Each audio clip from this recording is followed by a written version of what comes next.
is the Big O Show. This is the Big O Show. This is the Big O Show.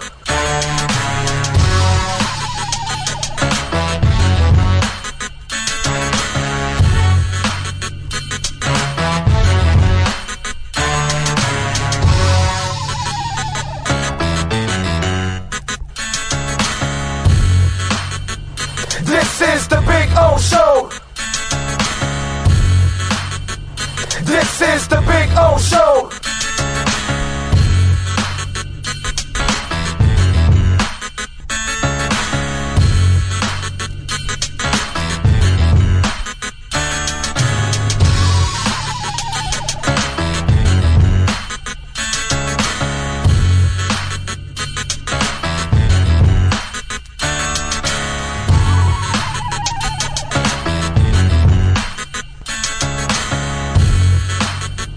This is the Big O Show. This is the Big O Show. This is the Big O Show. This is Welton Rayom has more than 62 years of litigation experience handling insurance disputes. They're committed to resolving even the toughest insurance claims quickly. Call them for a free consultation. 954-966-4646. At Welton Rayom, they don't get paid unless you win. Property damage claims to your home, business, or condo as a result of a hurricane. Welton Rayom can help. Water, mold, fire, smoke damage, Welton Rayom can help. Call 954-966-4646.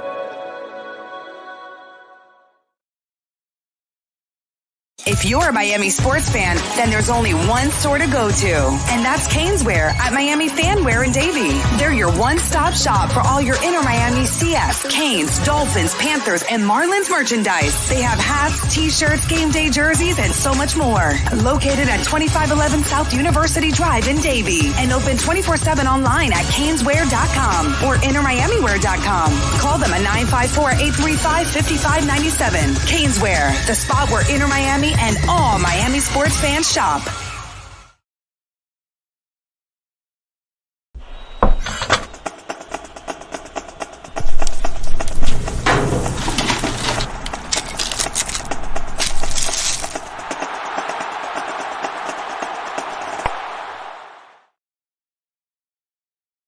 There's no need to drive around South Florida wasting valuable time looking for a new or certified pre-owned Acura. Go to the #1 volume sales dealership in the Southeast United States. Craig Zinn's Acura of Pembroke Pines. Purchase with pace and space in a dealership tailored to your needs. From home buying to providing that personal touch. Contact the 2020 Satisfaction Award winner Craig Zinn's Acura of Pembroke Pines. 888-776-5123. That's 888-776-5123. Or visit them at 15601 Pines Boulevard in Pembroke Pines.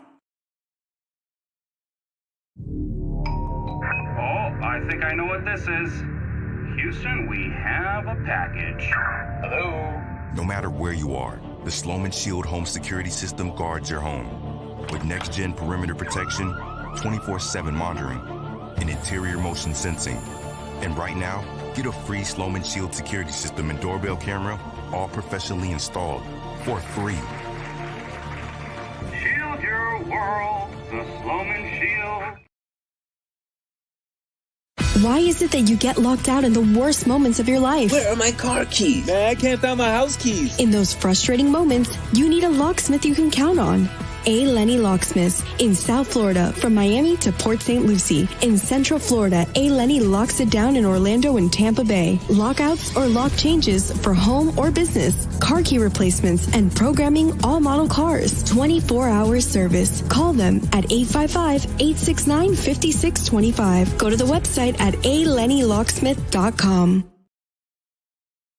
For over 16 years, EJDConstruction.com has provided South Florida residents quality craftsmanship, accurate project management, and exceptional service. That's why EJDConstruction.com is an A-rated member of Angie's List and the Better Business Bureau. When you're looking for the right custom home builder for additions or home remodeling, please call my friend Eric at 305-433-4843. That's 305-433-4843 for EJDConstruction.com. Welcome to Red Light Therapy, a revolutionary technology perfected by NASA to aid in muscle strengthening and recovery. Red and infrared light has the capacity to penetrate deep into the cell's mitochondria, potentially leading to increased energy, faster recovery, and the optimal performance your body demands. Train, fight, recover.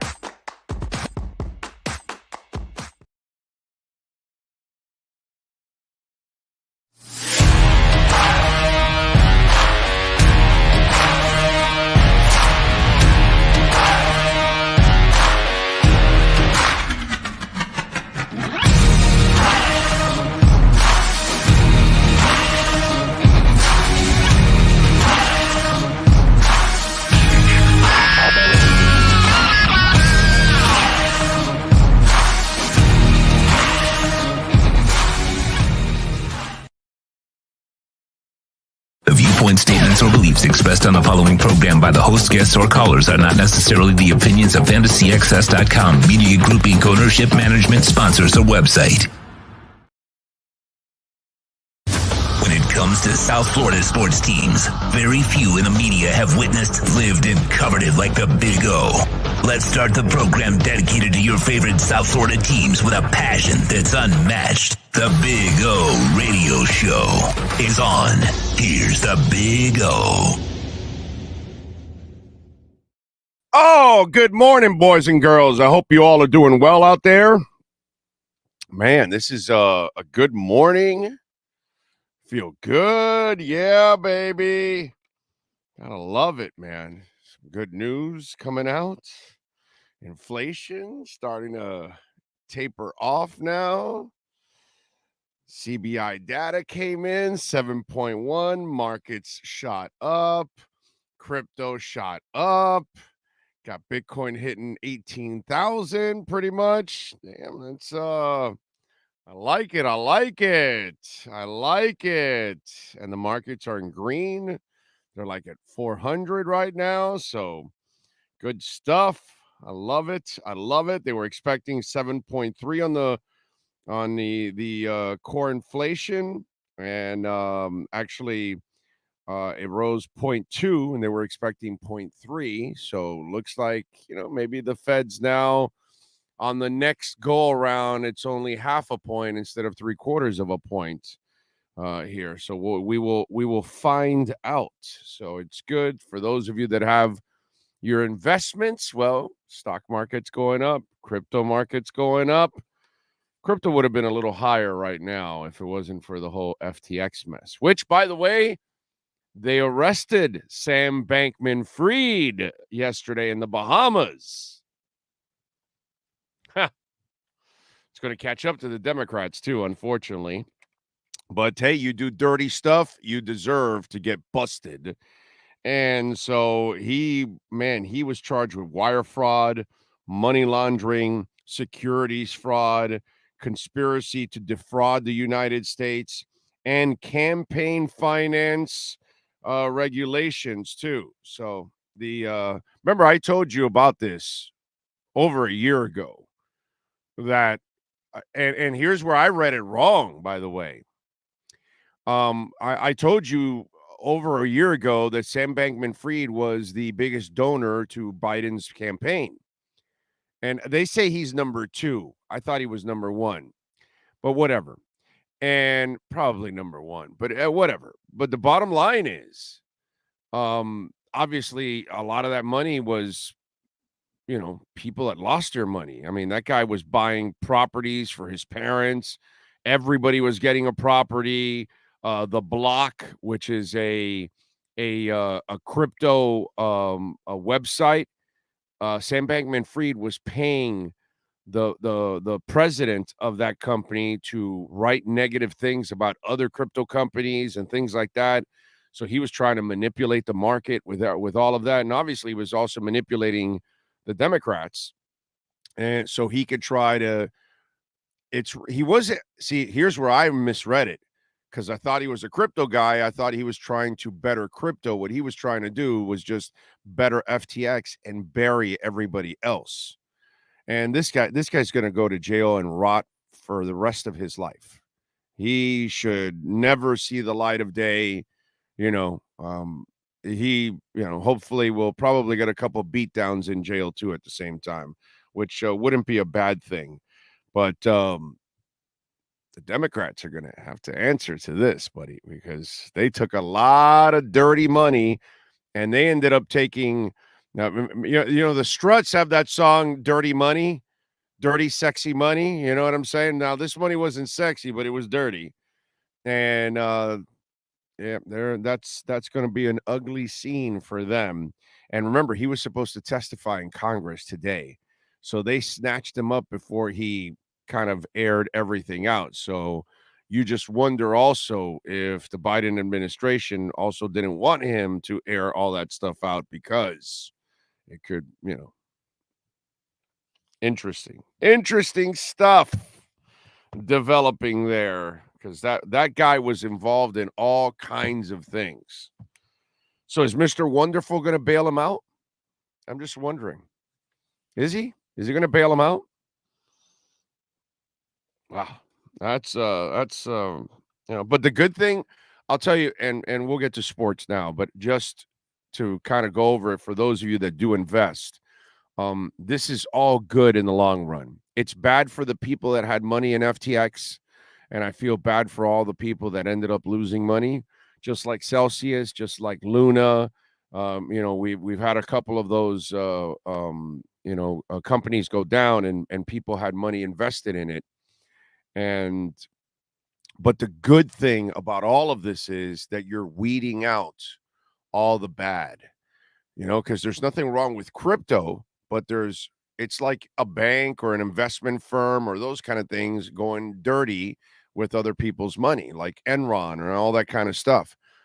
And that's what's gone on. You're kind of weeding out those people that are not there to do actually, the right thing by people. Instead, they're trying to steal money from people, and Sam Bankman-Fried and company, they stole billions from people. I mean, it was pretty bad. So I'm glad he's going to go to jail. I'm really glad. So there you go. Brooklyn Rob says, good morning, folks. Have all the trolls finally left the chat the last few days? Have been brutal. Oh, they'll continue in Brooklyn. We gave them the material, my brother. That's the problem. And by the way, Brooklyn, our acorns are on the rise here. Thank you, brother. Because this morning the acorn went up. So that was actually really, really cool to see the acorn go up in the process. So, So we've got some good news for those of us that actually, invest in the markets, whether it's stocks or crypto. I did get back into the stock market now here at the floor. And that's when you want to get into the stock market. And that's when you want to get into crypto. That's when you want to get into anything when it's hit the floor. And it's nice to see that inflation now, it looks like it's peaking now, and then now it's going to start going down, which is really, really cool. That, core inflation went slightly up, but they expected it to go up even more, and it didn't. So that's good. And then the CBI data now, it's now, instead of going like this, it's now starting to turn. So now you're going to start getting the arc to go down now. And we could get back to normal, which that means markets are going to start soaring. If the Feds come out and announce that, they're only going to do half a point, it's just going to start going crazy. And this is the floor. I think this is kind of the floor for a lot of this stuff the last couple of months. So those of you that have scooped up your Tesla and all these other kind of stocks that are so low, or crypto, It's going to be big now, and we'll find out now in 2 days. We'll find out if the XRP and SEC lawsuit gets settled because Charles Hoskins from Cardano over the weekend said that he heard that the SEC and the XRP lawsuit is going to be settled on the 15th. And whether that happens or not, now let me warn you guys, okay? I warned you to get your money out of FTX before it shut down, didn't I? I warned you to get your money out of Voyager before it shut down, didn't I? Okay? All right. If XRP loses the lawsuit with the SEC and the SEC goes after altcoins as securities, that's going to be a really tough thing for crypto. Doesn't mean that the companies die. Doesn't mean that the coins will die. Doesn't mean, but it's going to mean that it's going to be a lot harder for you to deal with this.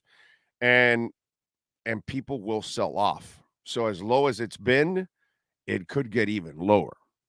Okay? Just want you to know that. So be careful on, you handle things however you want to handle things, but there's a part of me that says I might just put some stuff back into Bitcoin and get out of it and take my losses. And I don't know yet. I will see which altcoins I might, get out of just in case, instead of, dealing with the long-term issues with it. But I think for sure Bitcoin is safe, and I think Ethereum is going to be safe when it's all said and done. But the other altcoins, it's going to be a challenge for them. And that's why it's really important that XRP wins this lawsuit, because if they do, then that really opens things up on the crypto side. And then we don't have to go through some hurdles over the next couple of years of dealing with some legal issues for crypto. Anyway, so there you go. Orlando, does red light recover work for sciatic nerves? I think it does, actually. I think it does. I think it does work for sciatic nerves. We're going to have the doc on later on this afternoon, so we will talk with him, and hopefully we will have an opportunity, and we'll ask him that today later on in the afternoon. So hang in there, and we'll get to it, and I'll ask him personally. So you actually are asking on a perfect day, because we intend on having the doc on today. Ohio John, thank you for the super chat. And yes, sir, RIP to Mike Leach. Mike Leach suffered a heart attack and was taken to the hospital. Unfortunately, today he has passed away at the age of 61. And, I remember what I was telling you yesterday, right? That every day is a blessing, and I'm just happy to be here another day. Just like today, I'm just happy to be here another day, because my Lord, it just, I'm 56, and, I see all this stuff in the news, and, I've already outlived many, many people that I've watched pass away. We just watched Grant Wall over the weekend at Qatar pass away, and he had a bronchitis issue. And I listen, the cynical one in me is wondering, he had the LGBT shirt on, and they called him out for it and all that. And you just wonder if they did something to the man out there. But right now they say there's no foul play, but he's 48 years old. So I've already lived 8 more years in him. And, it's just, you see what Mike Leach goes, and he's 61. So he got to live 5 more than me so far. And every day is a blessing, man. Every day you get an opportunity to hug your kid, do it, man. Every day you get to tell your wife or your husband or your daughter or your son that you love them, do it, man. Every day you have your dogs, hug the hell out of them. We lost a dog a month back, and devastating, man, devastating. I mean, last Friday was Bill Preston's, 1-year anniversary of passing. And I didn't make a thing of it on the air because, and I don't want to make a thing of it now either because I won't be able to keep my composure.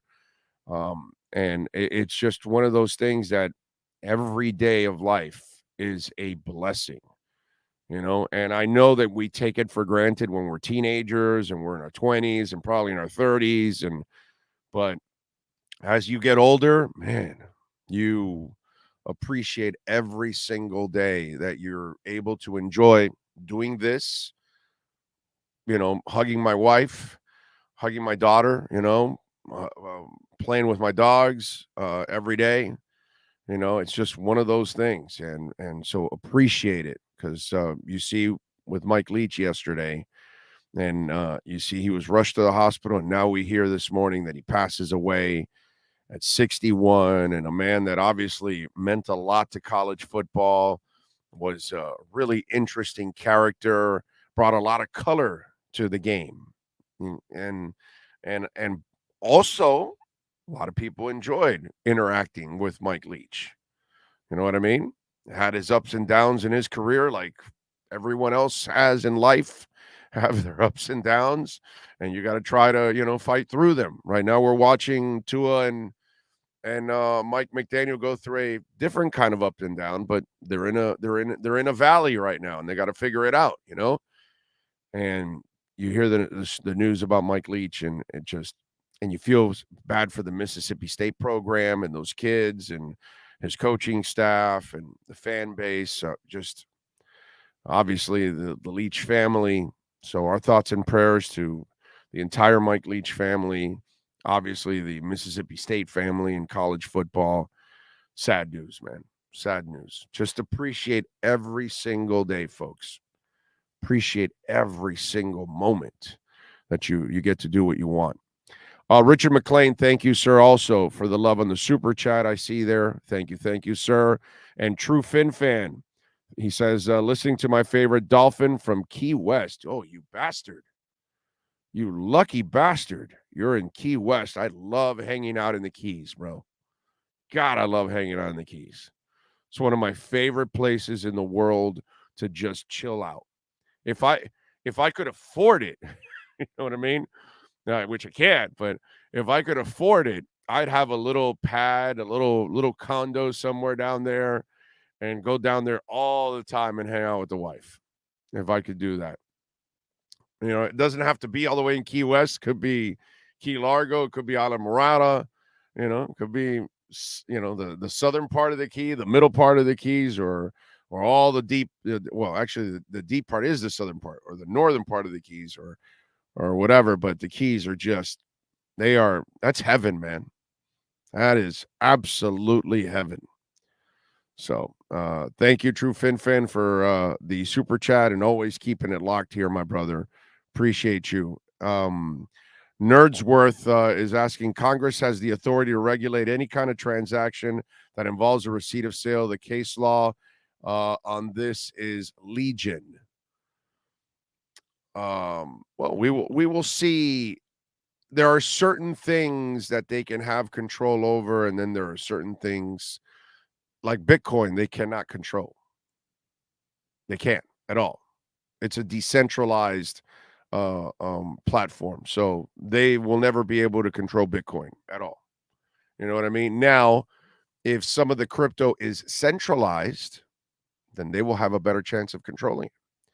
But once it is decentralized, they will not be able to control it. Nobody will be able to control it. That's kind of the way it is. You have to first understand what I'm talking about before because it's not your regular technology. So if you don't understand what a decentralized platform is, then we're not going to be able to have a discussion here. So they will have no chance. They will never be able to control, Bitcoin. The question is all the other altcoins. They're the ones that have to kind of prove that they are decentralized like Bitcoin is. And that's going to be the key. So there we go. Big O, send Tua lots of Nature Bee and Edge energy drink. We should. and hopefully he will guzzle it down. Big O, way ahead of you. Moved most of my altcoins now from my position. Consistent, most ETH and Bitcoin, at least till the XRP ruling comes out. I don't blame you, man. I don't blame you. You know, I certainly don't blame you. I'm right now, although the good thing is, what I've been thinking about, and this is just, I'm thinking now because of if this ruling still drags on, if he's not right, if what's it called, Charles is not accurate about this on the 15th, and now you get this little pump going on, and then everything pumps, so you wait for this pump and then you do the switch. You know what I'm saying? That's what I've been thinking of on some of my altcoins. And I'm saying, I love this, I love that, but should I get ahead of the curve on this and say, you know what? Let me roll it over to something that I know is going to be rock solid all the way through, and that's obviously Bitcoin. So good move by you, Brooklyn Rob. Let's see. I lost my cockatiel. Damn, that hurt. I didn't know that little guy was so important to me until he was gone. Yeah, that's exactly. And we lost a dog last month, and it freaking devastating, dude. My wife has not been the same for several weeks now. It's just one of those things that bothers you because it's like a family member. All our dogs are like family members, and it eats at you, man. Eddie says, I miss the Keys being up here in St. Augustine. My grandparents lived down there half the year when I was a kid. We used to go almost every weekend when they were there. Yep. When I was a kid, I used to go to the Keys all the time, man. Through my teenage years, I used to go a ton to the Keys. So preach, Big O. People take it for granted. Worry about the little things. Amen. William says, Isla Morada, do some fishing from a boat. Does Key West still have all those wild chickens running around? I think they still do. I think they still usually have those chickens running around because if I remember correctly, when I was there, I don't know, a year ago or something. No, maybe it was like a couple of years ago now. So now I think about it because you always think about the pandemic. Is you think, oh no, it was actually right before the pandemic, so it's a couple of years back, and I think I still remember chickens running around. You're right about that. I listened to Tua's press conference yesterday, and he blamed himself, but it's not all on him. I hope Buffalo doesn't get a lot of snow. That's where I live at in Wyoming. We have 8 inches already. Well, you're supposed to get, snow throughout now, so I mean, if it happens, it happens, and you got to deal with it just like they do. To me, that I don't use that stuff as an excuse. You know what I mean? Thank you, Hoku Tube. Thank you, appreciate you. Yeah, it hurts. Every time we've lost a dog, it's devastating, bro. It's devastating. I still haven't recovered from Wolfgang. I haven't still recovered from what's it called? Now I'm brain farting. My other dog. Now that I don't even know why I'm brain farting my other dog, my golden retriever. God. Anyway, so it's just one of those where I don't even know how I forgot his name now at the moment, but hey, lied there with me every damn day. Now I'm pissed because I have a block in my brain that Pegasus, damn it, that I'm forgetting Pegasus. And the sweetest dog on the planet, Pegasus. Although I got to tell you, Bono, my Carolina dog, I've never had that breed of dog ever in my life. I never even heard of a Carolina dog. And I swear to you, it has the same attitude as a golden retriever. Like, it is all love. The only difference is a golden retriever you would never want as a guard dog because they're too nice. You know, they're beautiful dogs and they're big hearts. And Pegasus wasn't really going to, not like my mixed maiden, who's a German Shepherd boxer terrier. She's beautiful, but she's a mix, and boy, she is mean as a skunk. Like great with us. But anybody comes close to this house, she wants to, devour them. Like she is a mean son of a bitch. And Bono is like the biggest heart in the world, super nice dog, super lovable, lets you do anything. If he puts something in his mouth that he shouldn't be eating, you can put your entire hand in his mouth. If he's eating his food and something fell, you want to pick it out of the food, he's not going to do any. He is as a gentle giant as it gets. You know what I mean? Super sweet. Now, if you are a stranger, oh man, all of a sudden he goes from golden retriever to being just like Maiden. But outside of that, he'll be super cool. Like Maiden will not allow anybody to even come close to the house. She's already going crazy. Bono does not react to people knocking on the door or somebody working in the backyard or something. He doesn't care. Until you get to his space, then that's when he's like all of a sudden he's all of it, and you're like, whoa, wow. I didn't know he had that side in him. One of those type of deals. It was like, okay. Big O, did you enjoy living in California? Yes, I did enjoy living in San Francisco. I lived in Tiburon, which is basically, for those of you that live in South Florida, especially Miami, it's Key Biscayne with mountains. Tiburon is the second island after Sausalito. So when you go through the Golden Gate Bridge out of the city, the first island is Sausalito. The second island is Tiburon. And we had a great apartment, had two different balconies. My balcony looked out into the bay, and I could see, San Francisco Bay. I could see Alcatraz. It was really, really cool. I really enjoyed living in Northern California. Southern California, I don't know if I would enjoy living in Southern. I love visiting Southern California. I don't know about dealing with all that traffic, man. God, it is brutal. I guess you get used to it, and you got to leave an hour and a half before, you got to go to work if it's 10 miles away. If it's 30 miles away, well, you better leave about 2.5 hours before. So I don't know. I guess you get used to living in your car. It's crazy, but I do love visiting it. Now, I know Northern California from when I lived in the 90s to now has completely changed. Okay? Listen, not to get political or whatever, because I don't give a shit about Democrats or Republicans. I slam both. But what I've seen happen to California is sad, brother.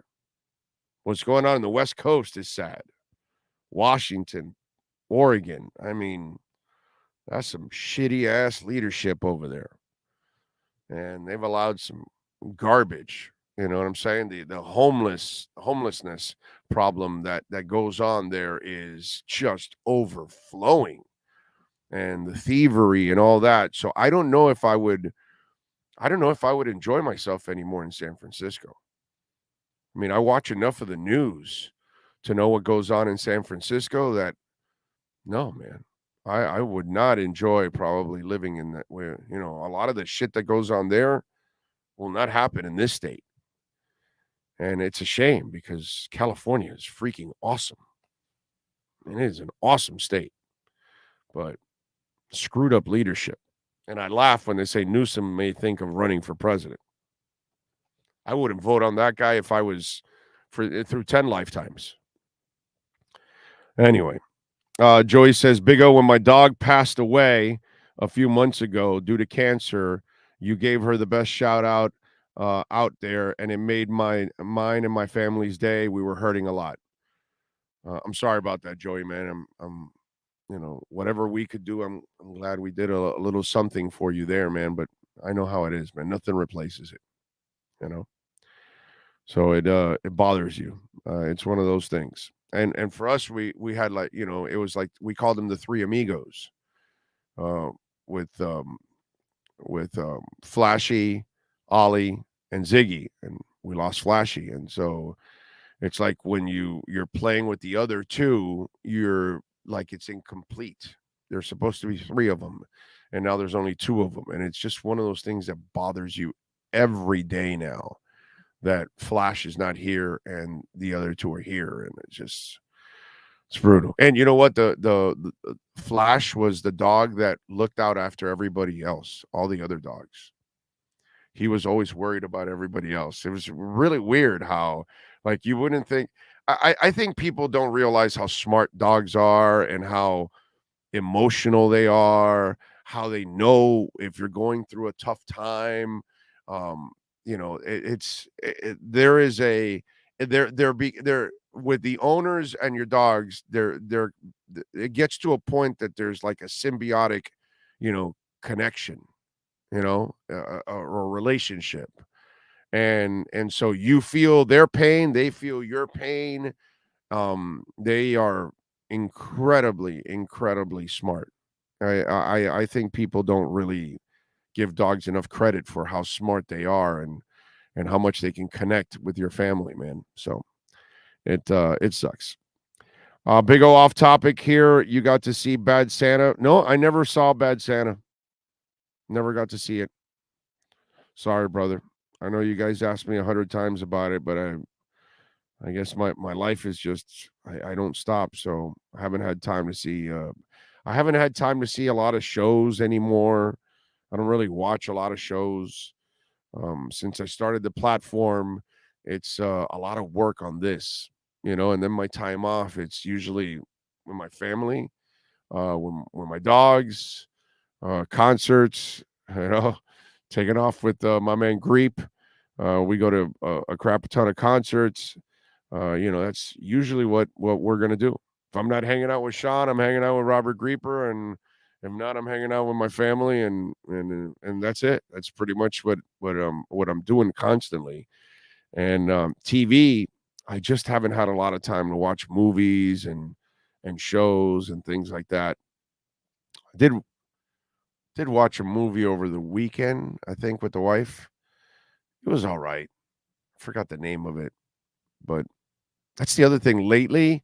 When I've watched movies with the wife, like I won't even remember the name of the movie. I'll have to remember what went on, and then I can talk about it. But I'll forget the damn name of the movie.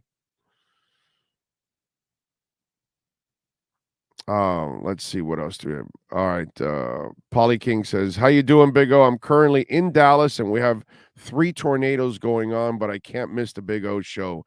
Yeah, I saw the tornadoes that touched down. I read about that stuff. Hang in there, man. Stay safe. Jesus. Tornadoes are just the scariest thing out there because you have no idea when they're coming. Scary stuff, man. At least with a hurricane, you can prepare and you kind of know what kind of impact and if you have to leave or whatever. But man, a tornado, you cannot prepare for that. So thank you for tuning in, even in some tough times. No Stranger Things yet. That's my wife and my daughter. My daughter loves Stranger Things, and my wife watches it occasionally. I have not watched one episode, but I hear everybody loves it.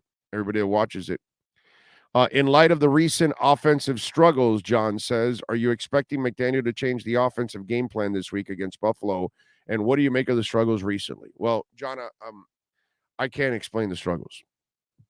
Let's get into a little football talk. Well, actually, we got Cameron Wolfe coming now at 10:30.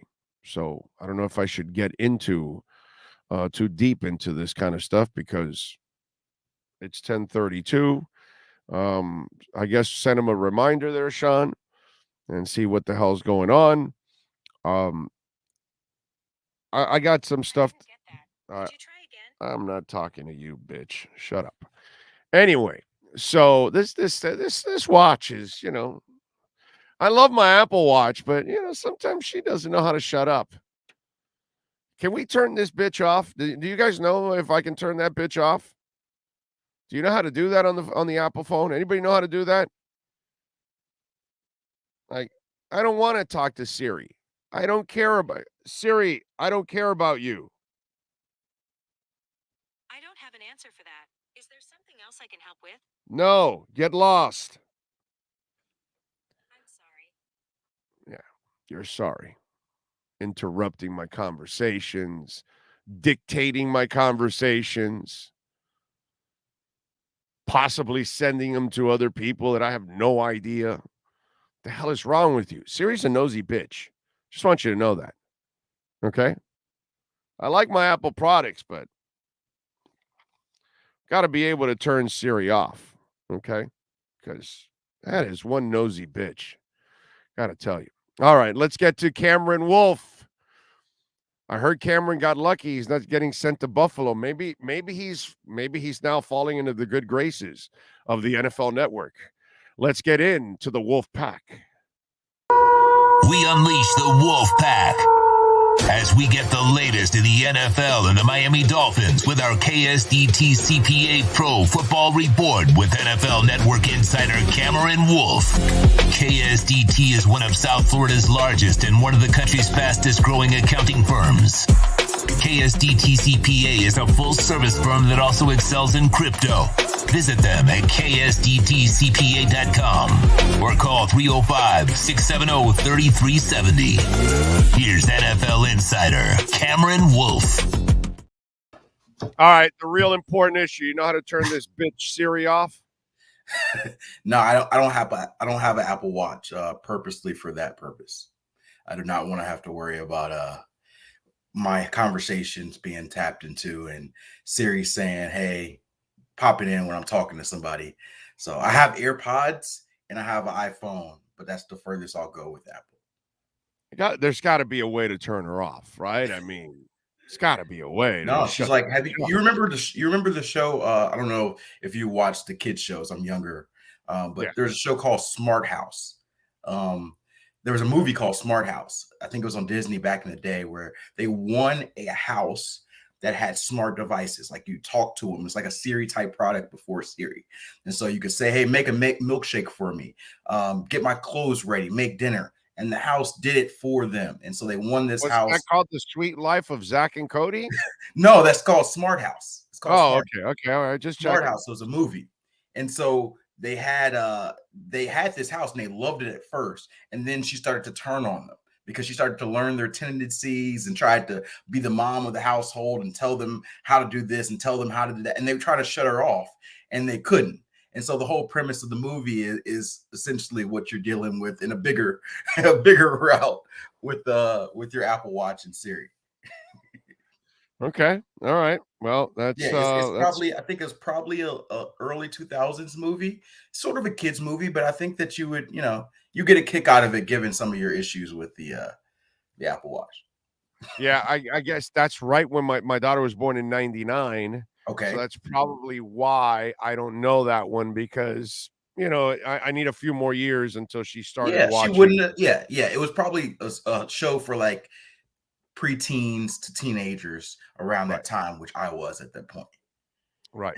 Yeah, you got to talk to me about Recess Out and Ruby and Recess Out schools, whatever that. Recess Schools Out. Yeah, that's it. My daughter used to watch all that crap. Absolutely. Ruby, 1999 movie, really boring shit. Yeah. Some Ruby something. It was two like rabbits or something, like really bad. It was boring. Yeah. But she watched all kinds of shows like that, but I don't remember that one.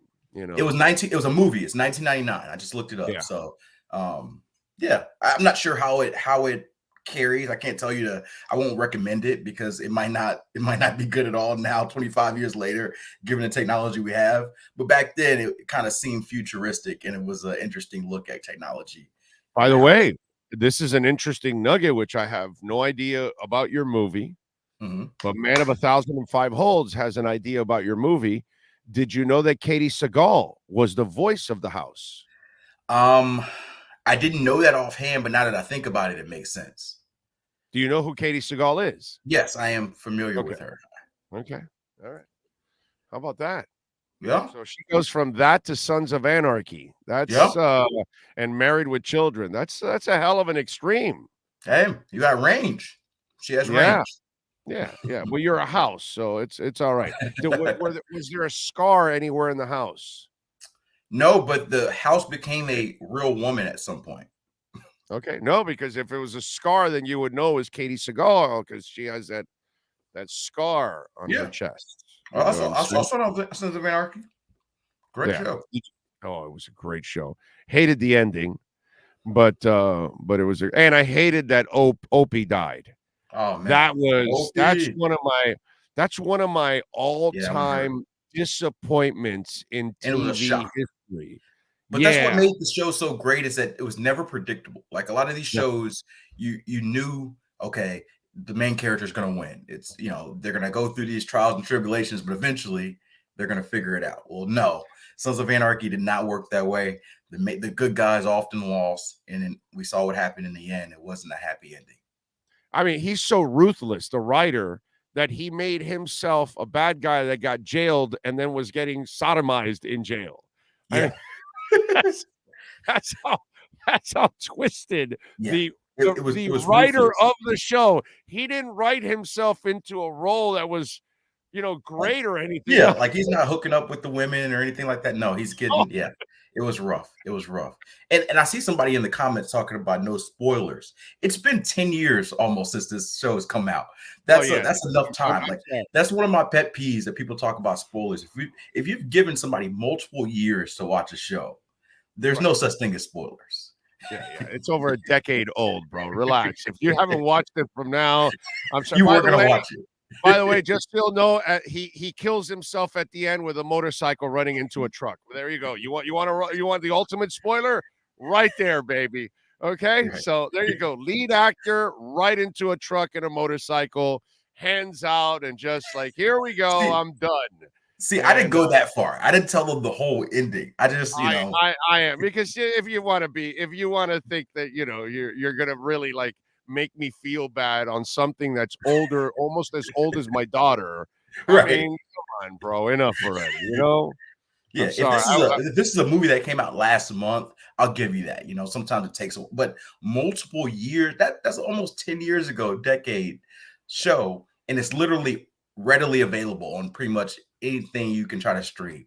Well, let's not tell them who shot JR in Dallas. Okay, let's not do that. I mean, they might just want to watch it now, 45 years later. How did Titanic end? Do we want to spoil that?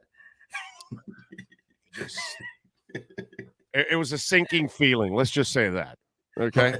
My bad too. At time I wasn't trying to make fun of you. It's just something that popped up that people say to me all the time when I mention this. Spoilers. I'm like, come on, man. Stranger Things. Don't tell me. Okay, I get it, bro. Stranger Things. It just happened. It's still, okay.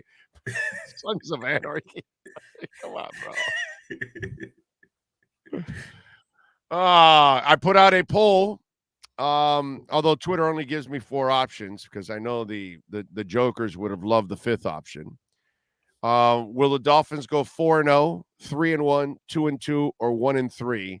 The jokers are like, where's the 0-4? Which I get it. But Twitter only gives you 4 options.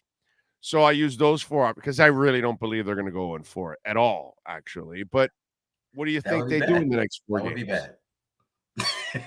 Yeah, that would be very Ryan Tannehill-ish, by the way, which I don't think Tua wants to be associated with that. Right. What do you think they do? If I had to be pegged down on one, I would probably say 2-2. Okay. I'd probably say 2-2, not predicting anything, but if I had to guess, maybe they lose this week in Buffalo. That's a tough game in the cold. Their offense has not been on track, and they get right on Christmas Day against maybe Jordan Love's Packers. Who knows? And then I think they split the 2 games against division opponents, and I think they make it into the playoffs. That would be my guess and how it goes. Well, 2-2 sounds pretty realistic for the 10-7. You make it in as the last wild card spot, probably. Maybe the 6th one. Who knows? Yeah. Yeah. Your thoughts on what's gone on the last 2 weeks, because that has been like a brutal choke job here in the last 2 weeks for the offense. And Yeah, I didn't blame McDaniel in the San Fran game because I thought he schemed it beautifully. Guys were open. Tua was just completely off. This week, I give McDaniel also a lot of blame along with Tua. And with what went on. So what the hell in your eyes is going on with those guys in the last 2 weeks? Yeah, not often I fully agree with you, but I think that there's a lot of truth there. I think the biggest thing I noticed is that Tua does not look as comfortable as he did before. And so you can pick your reasons. Maybe it's just Tua being off. Maybe it's defenses adjusting to him. Maybe it's a combination of all of them. But I did think what was alarming to me, this game was more alarming to me than the San Fran game because of what you just mentioned. The San Fran game, Tua just missed throws. Guys were open. Maybe not as open as they'd always been, but they were still open. Oh, they were open. He was missing throws, like he knew where to go. Everything was flowing. He just was missing it. The accuracy was off. This game, the windows were very narrow. And so guys were not getting open as much. They literally got out schemed. This is one of the first times this year where I think the defense coordinator, in this case, Brandon Staley, out schemed Mike McDaniel. And that they were doing something really interesting, which is opposite of what most teams do. They played press man coverage in the early downs, first and second down, pretty often. And then they dropped into zone coverage, particularly in the middle of the field on third down. And so teams usually play man on third down, zone, and early. And so it's a big risk because, as you saw in the Tyreek Hill touchdown, you can get beat deep. But they were saying, hey, we might get beat anyway with these guys, so we'd rather disrupt their timing. And that's the thing that we've discussed here before. This is a timing-based offense. And so if you get the timing off, if you hop in a open middle window and Tua has to double clutch because what he thought was going to be there is not there, then you start getting people uncomfortable. And then you start getting people with their confidence is like, well, this had always worked. Why isn't it working anymore? And then you start to see some of the happy feet that we saw that Tua was having and moving too much in the pocket. And some of his mechanics seem to go off and off. And so, I'm not going to sugarcoat it for Dolphins fans. I'm a little concerned because one time, maybe it's just a fluke. 2 times in a row against a Chargers defense that was in the bottom 5 that didn't have Derwin James, that's a little bit more concerning. And so this week is going to be really interesting. Short week, coming off a West Coast trip, not a lot of time, but this is a time where you see McDaniel's chops, in adversity. What can he do to get Tua back comfortable? What can he do to adjust the offense and get Tua out of his funk? Tua's had a great year so far, but he's in a 2-game funk. What can you do as a coach? Because your job is to help him in that area to get him out of that. And so I don't think it's going to happen immediately, but I do want to see some progress against Buffalo for them to continue this run, because now it's transitioned from can they win the AFC East to are we sure they're going to make the playoffs? And that area is a little concerning. All right. So were you surprised that Tua kept forcing it early on to Tyreek, even though he was covered heavily by a whole bunch of guys? Yeah. And that he's not spreading it around. And then not just Tua, but then I got to blame McDaniel too, because he's not forcing his quarterback to spread it around. And, McDaniel, that's his job, to get Waddle involved more, to get Cedric Wilson involved more, get Trent Sherfield involved more. Look, I get it that Gesicki doesn't fit your offense or whatever, but the other receivers, at least you got to be able to get involved. And hell, you know what? If you can get Gesicki involved, he's a big ass target and make it a life easier for Tua. I just didn't see enough variety there. Were you shocked at Tua forcing the issue a little too much? I don't know if I was fully shocked, because the reality is when you have Tyreek Hill, you're going to force some things to Tyreek. It's the whole adage, like Tua said early in the season, if Tyreek is 1-on-1, I'm going to throw it to it. Now, he was 2-on-1. 3-on-1. I was about to say he was 2-on-1 and 3-on-1 sometimes, but like when you have one of those dudes, you're going to force throws you won't throw to anything else. I get that. But what I will say is, and this is like Tua was not great the last 2 games, so this is not absolving Tua at all. But Sucked. I was watching the game, I was actually surprised at how some of the other receivers played. Like this was not a good game for Jalen Waddle. Let's just call it what it is. Listen, he has a brain fart almost every game. And so Jalen's an awesome receiver. I think he's a true number 1. But I think that he kind of struggled to get open sometimes. Jalen's one of those guys where, like you said, if he doesn't get the ball early or if his team needs a play, he can press a little bit and maybe take on more than what his role is. And so not putting all of it on him, but that was a guy that, you mentioned, oh, Tyreek's blanketed. That's why you have Jalen, because ideally he's the other guy. And he was very quiet. Like the whole first half, I don't think he had a catch. And I don't think that was all Tua missing it. I think some of that was Jalen Waddle not maximizing it. So like Tyree said, guys can have off games. Jalen Waddle has not had many off games this year, but this one to me was an off game for him. It was an off game for Tua. It was an off game for a lot of guys on that offense. Like as much as we praised the offensive line for getting better, they took a step back this past game. And Teron's clearly not 100%, but as we've talked about here, if you want him to play, you're going to have to take maybe not being 100% with him out. He still did a serviceable job. Oh, I watched. He did. He would have been he's definitely better than whatever option they would have had out there to replace him. Much better. Just being real. Just calling it what it is. And so that was a part of it. And the reality of it, I wasn't a big fan of the comparing Herbert and Tua, but Herbert obviously was the best player on the field that day. And they just couldn't handle what Herbert did was what Tua did not do. And it's interesting because what Tua got criticized for previously. Herbert took a lot of the check downs and the short routes and the underneath routes. He didn't get impressed with forcing it downfield. That's every week. That's every week. And to be honest, that's fine. That is fine. Like if that's what you need to do to win, that is fine. Montana, Peyton Manning, Drew Brees, they all did it, dude. They all did it. Give me a break. Come on. They all did it. Yeah. And Miami kept throwing chunk plays. And it's like, come on, bro. I don't what did you took your Viagra? You got to show you got a hard one here. What's the deal? Just keep it low, man. Let's go. Hit the short ones. That's why I said get Trent Sherfield involved. Get Cedric involved. Get the other guys involved. Move the damn chains. Throw to the running backs.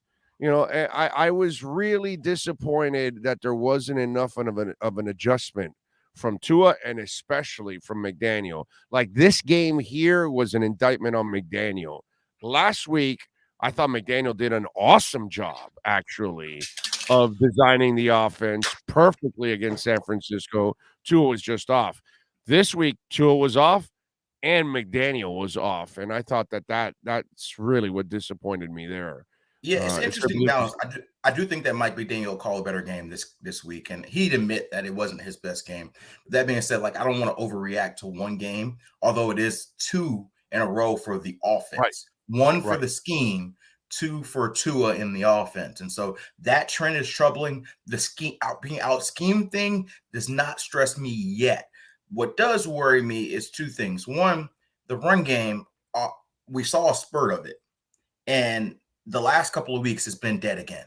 And I mentioned this on NFL Network a few weeks ago. This team can be really dangerous if they become balanced because we know how explosive they can be in the passing game. But if you become balanced, then that's when you become an elite offense. And they are not balanced. Like they've tried to run the ball, but they're running into brick walls. And so that's where the O-line really struggled as a run blocking group. The running backs didn't do a ton of either. And then when Jeff Wilson got hurt, it was completely dissipated. And so that concerns me. And the second element, you mentioned just sort of the short passing game. Interesting enough, this offense has transitioned to big chunk plays really being the heart of the offense. Like they haven't consistently throughout the season marched down the field. They've done it a few times. Like, don't get me wrong. They've done it a few times, but haven't consistently time and time again, not drive after drive. We saw spurts of it early in the season, and then since then it's been okay. They'll start off slow, and then big throw to Tyreek, big throw to Jalen, and they'll score. And so it's like I said, it's a weird balance because last year they got criticized because it's check down, check down, check down, and now you got ideally what you want in the deep ball, And like anything in life, it's a little bit more of a balance. You have to Balance. when teams say, "Hey, we're not going to let you beat us deep," which is hard. It's hard to do that with those receivers. But when you're not going to let them, you got to have a game like Herbert did, where you're throwing it to your running back, you're throwing it to your tight ends, you're throwing it to your slot receivers, and making plays like that. I mean, both Tyreek and Jalen can play out of the slot. They don't have to run intermediate and deep routes only. And so I'd imagine that you see a little bit more of that adjustment from McDaniel going forward. All right, let's have fun with two questions. Yeah. Okay. One, they're 8-5. You know, again, being old, you get perspective. And with Marino, there were a lot of games, not just one. There were a lot of games in his career where he went 320 yards, 3 touchdowns, no interceptions, but they lost 34-32. 400 yards, but the other quarterback threw for 425, and they lost 41-37. Right. And it's a game where you said, dude, Marino kicked ass today, but bro, the defense was brutal. Yep. And they lost the game. So this defense, because I'm trying to eradicate this scourge that's out there, because they want to fire Josh Boyer. They think the defense is underperforming. First of all, they're so injury riddled that if you expected them to be a great defense, you're actually out of your mind, because they can't be a great defense. Maybe they can be average. They bend. They don't necessarily break a lot. Can you name one game out of the 5 losses that you say, damn, the offense played awesome, but the defense gave the game away?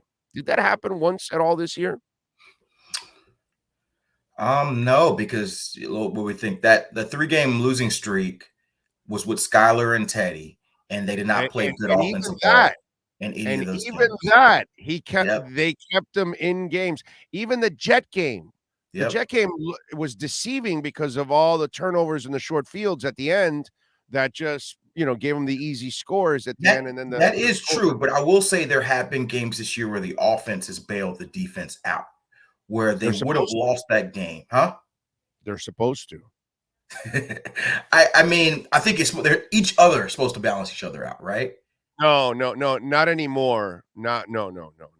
Listen, dude. That's complementary football. Complementary football is when the offense has an off day, the defense steps up, and vice versa. I'll give you all of that. Right. If you give me Brandon Jones, Byron Jones, absolutely, Nick Needham, give me Trill Williams for my 4th corner, and then I can use all the other guys we have now as 5th and 6th, and all. And if I have Cater and Trill, oh my God! Right, but here's we've had this. Now we can play complementary defense, and so here's where we've had this conversation before. I know the injuries are a big part of this, but I really, really do not like that as an excuse, because the reality is every team in the league has some level of injury, some more than others. Reality. But you cannot tell me that the Dolphins they're cursed. They have the most injuries than anyone. It's debilitating. No, they are just like every other team where injuries have impacted their defense. Yes, they have. Their entire secondary, and so they have to adjust. We talked about this at the entire secondary, bro. I understand. I'm not saying what you're saying does not have validity. It cannot be an excuse, though. Like they haven't had Byron Jones all season, so we can't still in week 15 bring up Byron Jones as the reason why the defense is not playing well. Oh well, Byron Jones, he hasn't been here. Like, you've prepped pretty much the whole season without him, and you've had a pleasant surprise in Cater Kohu, who stepped up in that role and played roughly about as good as I think Byron Jones might have played, to be frank. Like, and so yes, Brandon Jones a big loss, but Brandon Jones is not Ed Reed. Like, let's just keep it 100. Like, Brandon Jones should not be the reason. Losing Brandon Jones and Nick Needham should not be the reason that your defense craters. That's just my view. That's just my view. Oh, Byron has more experience than Cater too. So I don't know, man. But I would say, based on the play, Cater is playing at a level that Byron Jones had been playing on the previous 2 years. That, that doesn't account for Byron's leadership, Byron's knowledge of the defense, and maybe the communication. But as far as level, like, I think Cater has been playing starting caliber ball to the point where I would feel comfortable with him as my starting cornerback going into next season. To me, you can't run your defense without the guys that you have. That's why you've changed it up and you're playing zone at times. Yeah, absolutely. And if you had your other guys, you would have never played zone.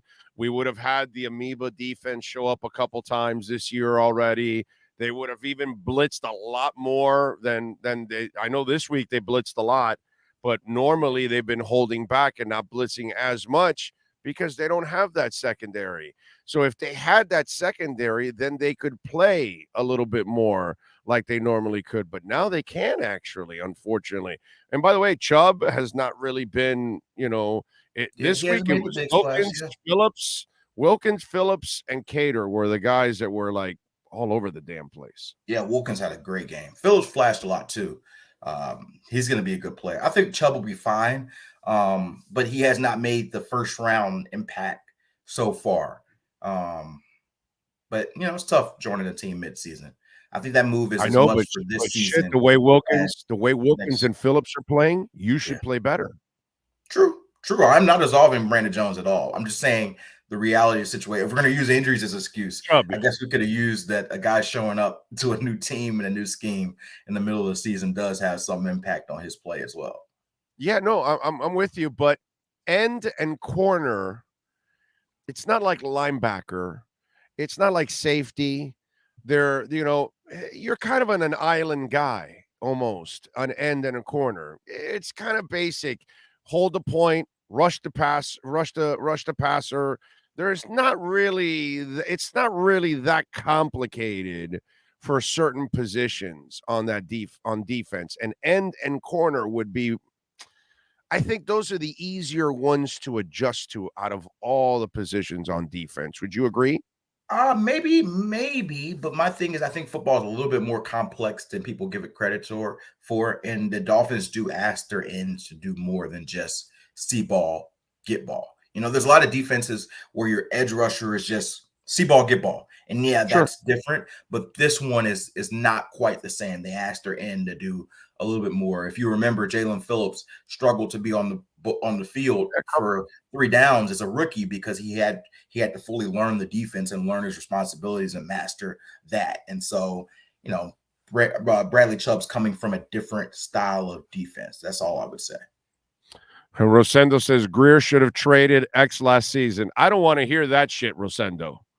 None of you can say X should have been traded. Not one goddamn one of you out there should say it, okay? Because all I heard was shit 18 months ago when I said to trade X. You none of you get that opportunity anymore. None, okay? I'm the only one that can say it because I'm the only one that had the balls to say it, okay? You had to get off the gravy train at the right time. It's too late now, unfortunately.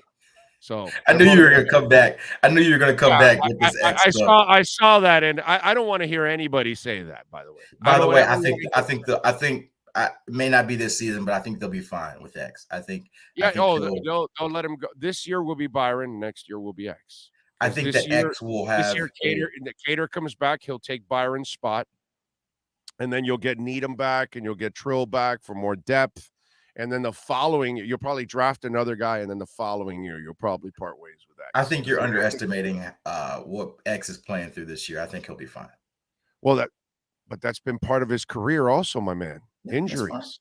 But he's not sitting these games out, though. He's playing through them. No, I give him credit, but his career has been knee stuff that has kept him out. Mm-hmm. This one is a nagging injury that's impacting his play that he's playing through. No, but that being said, you're out there. You're accountable for your play. You're out there. You're accountable for your play. But I'm just saying, I do not think this is, X has not had a great season. We were wrong on paying him, and let's cut him as soon as we get the chance. That's just not my view.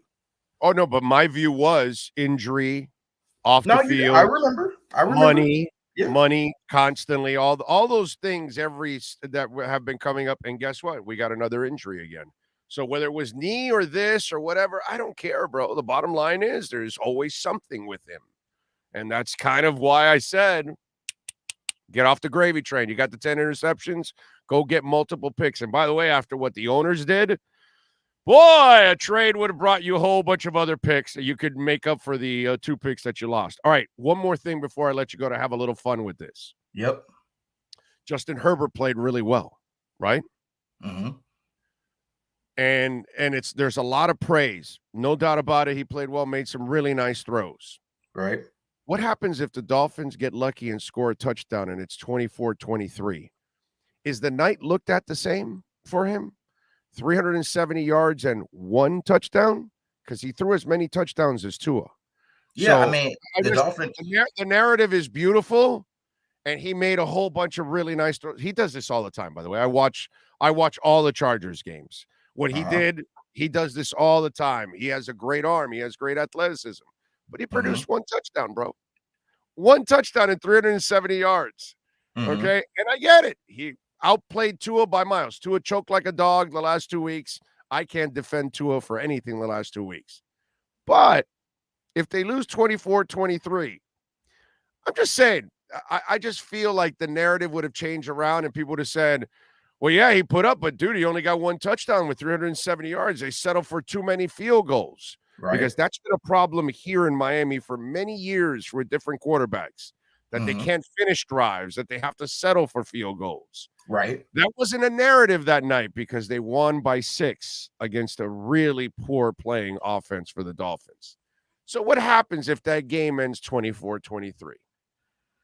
I think that the narrative probably is that Herbert did enough to win and the defense let him down. That would have been probably the narrative.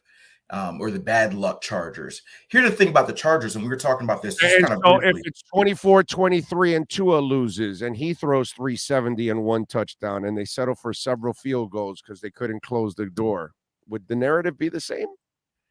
Probably not. Probably not. Okay. Just given the way it is, it's probably, Tua needed more touchdowns instead of field goals. I think the thing about the Dolphins offense and the Chargers offense, and I will say that is different, is that because of the way their offense is set up, especially with their offensive line, they have less of an ability to make those deep strikes that the Dolphins have. And so for better or for worse, it's hard for them to blow out teams or put up 35 points, whereas the Dolphins have shown a propensity to do that when they're on. Yeah, but you're in the red zone, Cam. You settled for field goals. There's no deep. I'm not saying they're. I'm just telling you the styles of the offense. What you just said has nothing to do with what happened that night. That night they got into the red zone several times, and only one time they scored a touchdown. Every other time they had to settle for a field goal. And in fact, there was another time where the defense stopped them on 4 downs and they turned over the ball to Miami inside the 5. Right? Didn't Miami start the drive inside the 5 or something like that? Because they had one of the first drives, they went for it on 4th down and they got stuffed. Right. Yep. Right, exactly. So I'm just saying it's interesting. I'm not telling anybody out there that he didn't play well. He played incredibly well. He threw the ball really, really well. But for 370 yards, not impressed for a touchdown. I'm just not. All right, maybe that's you. I was impressed with Justin Herbert. I'll put it this way. If Josh Allen throws for 370 yards on Saturday night, how much money you want to bet he's going to throw for a lot more than 1 touchdown? Hey, we could play the game all they want, but I would say that Justin Herbert was very impressive to me last Sunday night. He was impressive. A lot of impressive throws. The production overall for 370 yards, I can't say I'm that impressed because I know that you would have been killed here in Miami if you only closed the deal on 1 and you barely beat a team that played absolutely horrible that night. But it is what it is. What do you got going on in the NFL Network? I will be on TV and up at the Dolphins facility on Wednesday and Thursday, talking a little Dolphins, Bills, and maybe a couple other games. I had a Saturday's game, so that'll be my week. And I am not going to Buffalo. I actually thought I was going to be, but no cold weather for me. I'm actually in Houston, oddly enough, this week. The Chiefs are playing the Texans, and so really they sent you. They sent you to the tornado state. They really don't. They really don't like you. That's I what went to they like. school there, so I get to see some friends and family while I'm there. So it works out. Although I am going to be bummed to miss the Bills Dolphins game because I do think it's going to be a good one. I am not going to be bummed to miss the snow though. So yeah, no. Go to Astro World and have some fun. It's not there. Oh, it's not there anymore. I guess you can. I'm sorry, Yeah. but the Texas tornado was a good wooden roller coaster. I gotta say, I rode it as a kid back in the day. Okay, when there was no, what is it, Reliant Stadium? I think it's called. Is it still called Reliant? NRG. It's NRG now. Oh, NRG. I'm sorry. It was Reliant though. Yep. It is amazing how it dwarfs the Superdome next to it. Like it dwarfs it, dude. And when we were kids, that was called the eighth wonder of the world. Really? Yeah. That was the nickname of the Superdome. Mm-hmm. The eighth wonder of the world. Oh. Yeah. Wow. You lived there? Yeah, I went to college there. You didn't know that? Well, you went to college. That's years after. Yeah, that's not you see my Andre Ware oh, nice. Brian Hellman here for the Heisman. Nice. He's a good dude, by the way. Andre Ware. Good dude. Put up a lot of stats there, bro. Big time. All right, follow him on Twitter at Cameron Wolfe and catch his work there at the NFL Network. And, of course, follow him in the tornado state throughout the week. All right, Cam. You be good out there. Have a good one, though.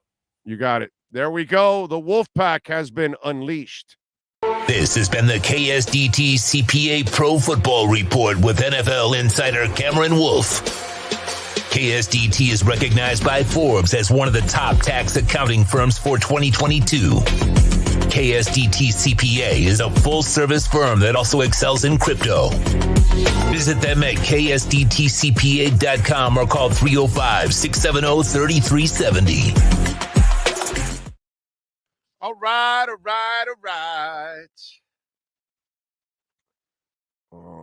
Okay.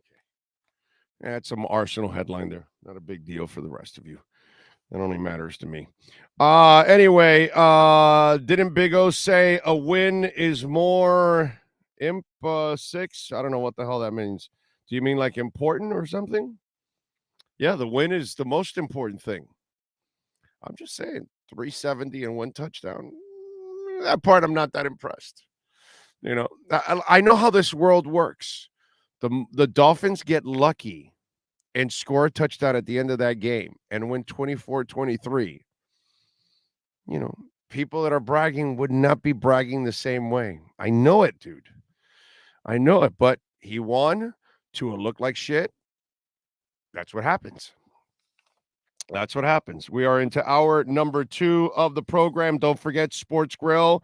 Great place to enjoy some food. Go out there with the friends, the family members. $1.50 Bud Light drafts and bottles during NCAA and NFL games. They've got new cocktails like the cherry lemonade and tailgate tea, $5 during the NCAA and NFL games. Bone-in wings, now 15% off. $12 domestic pitchers. Remember, yesterday or last night, I actually went over to Sports Grill and I got me the chicken parm sandwich, which I love. The buttermilk chicken sandwich. That's a new item on the menu, the buffalo tater tots. Also, the Doral store is coming, should be open this month.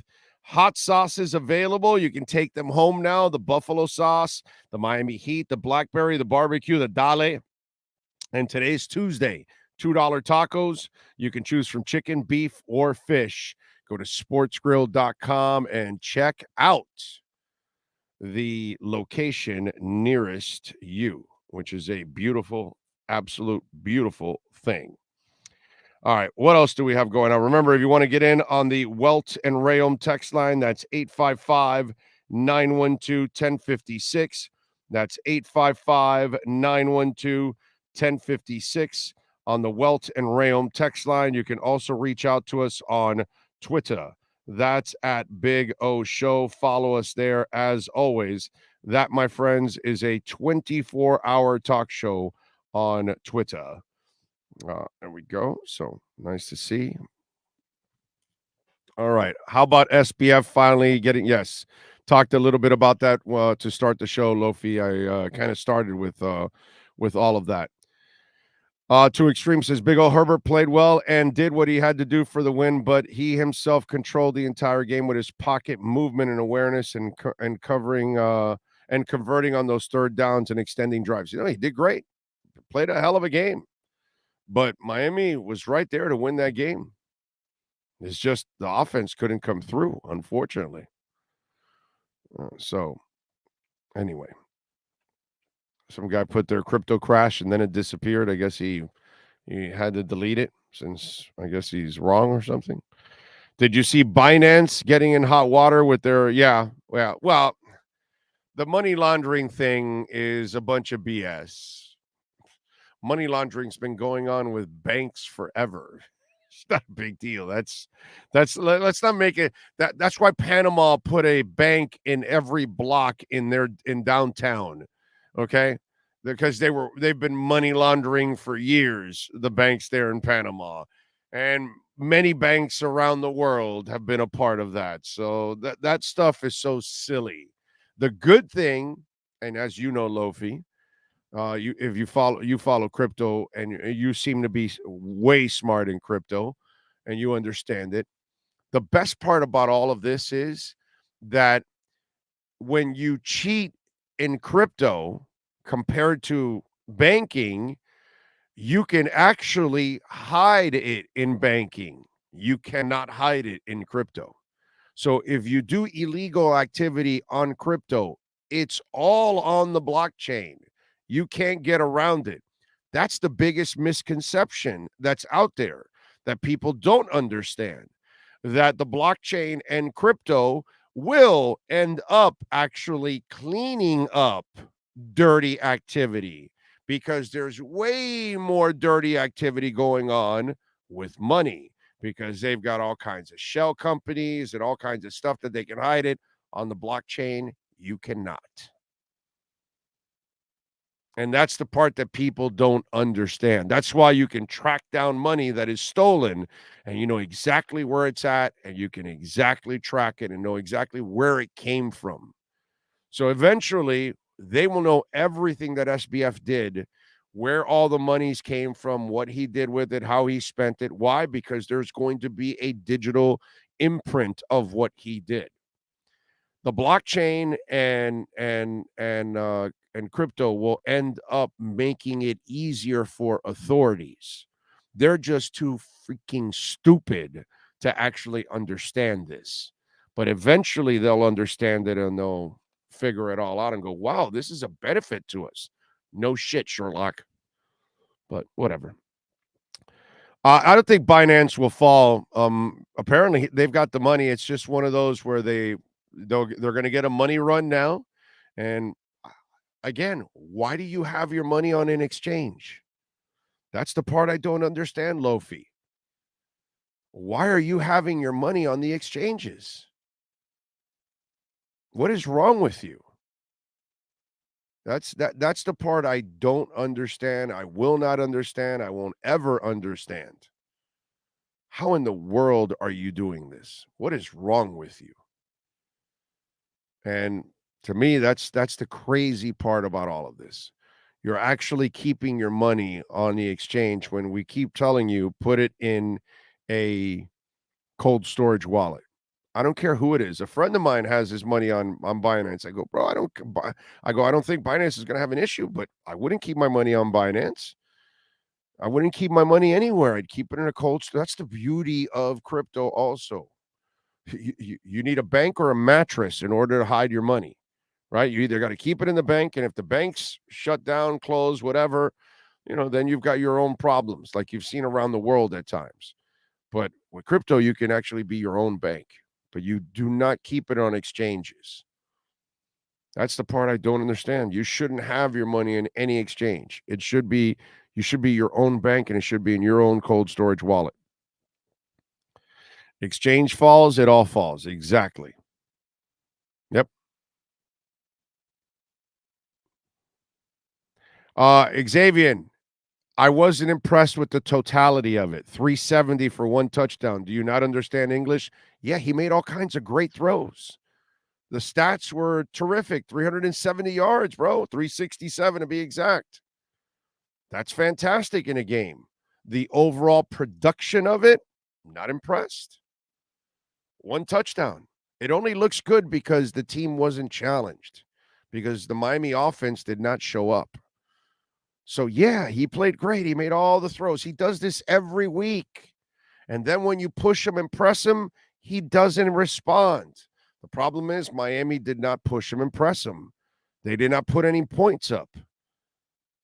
They barely played a good game. They barely even showed up on offense, and they scored 17 points.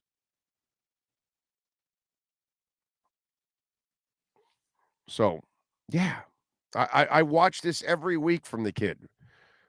All these people are like, it's like the first time they watch him. Like, like Marcel yesterday. Well, I never get to watch him. I watch him. I know, because you're a beat guy. Like most beat guys, you don't get to watch the league because you're too busy covering one team or traveling. So you don't get to watch the rest of the league. Some of us do. And what you saw from Herbert on Sunday night, he does that every week. He does all the wild throws. Jeff George did all the wild throws too, by the way. All the wild throws. That's fine. Whatever, man. Leaving money in the exchanges is like laying your wallet on your dash and your car unlocked. Exactly. Yeah. Big O, have you been watching the World Cup? Yeah, I've been watching the World Cup. So, crypto is limited number. That is a problem. That's why it will not be the NWO currency. It's not the one. Hey, Colonel, my brother, listen, my man. If you have any kids right now, earmuffs, turn down the volume. 3, 2, 1. Colonel, you're fucking stupid. Okay? We're demoting you to corporal. Okay, Colonel? The idea that there's a limited amount is what increases its value, Colonel, you dumbass. It's been around for 13 years, and it's worth $18,000. What stock is around for 13 years and worth $18,000? The fact that there's only 21 million, the US dollar loses value 6 to 8% every year, you corporate idiot. No, you're a private, bro. Okay? You're a private. You're not even a corporal. You're a private. What's under the private? Isn't there like something before you even become a private? That's what we're going to relegate this idiot to. Like, how did you just say that? That it's not going to increase in value because it's limited. Oh, so it's smarter to keep printing dollars and print more and more and put more and more in circulation. Oh, that's smarter than actually having something that is limited. I get. So you buy the baseball card that they printed 2 million of, but you won't invest in the one that they only printed 100 of. I got you, bro. I got you. Wow. Wow. This is why they get to fool you people all the time. This is why half of America is so stupid and they fall for shit because of things like that. Right there. That guy just said that it won't increase in value because it's limited. And everybody else would rather buy the limited car than the regular car. Why? Because the limited edition is the one that they didn't make a lot of. But the private wants to buy, the one that everybody else has. Because that's the one that's going to increase in value, of course. Don't buy the Corvette. No, don't just buy a Corvette. Don't buy the 50th anniversary. It might cost you $3,000 more there at the dealership. But, 10 years down the line, the regular Corvette's going to be worth more than the 50th anniversary. Why buy the 50th anniversary? Doesn't make any sense. Right, Private? This guy works for the feds with that logic. Exactly. Big O, listen, it's limited and we are 5 billion on Earth. It's not enough for everyone. Go around, do the math. Brother, when you're stupid, you should not open your mouth because all you're doing is just like enhancing your stupidity. You are telling everybody, hey, yo soy un come mierda.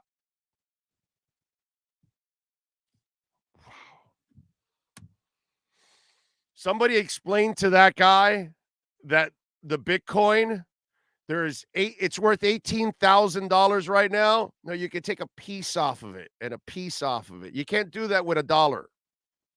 You know, it's just 100 pennies. That's it. $1 is not ever going to get to 18,000, but one Bitcoin has when it started at 0, and now it's at $18,000. I don't understand some of you out there. You have zero logic and intelligence sometimes. This is why people get to fool so many of you. This is why we fall for all kinds of crap. My God, wow. Big O, do you have any XRP? No, I don't. I cannot invest in anything that's in the middle of an SEC lawsuit. Crypto is stressful enough as it is. Investing in the stock market is stressful enough as it is.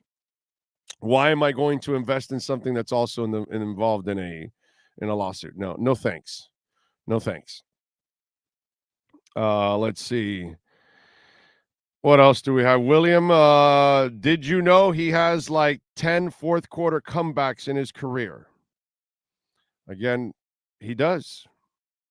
And he also has 4 pick sixes in the fourth quarter in all losses in his career also, which also leads. Nobody else has that in his first 3 years. Big O, we're going 50-50 on the Dolphins when crypto goes back to 50K.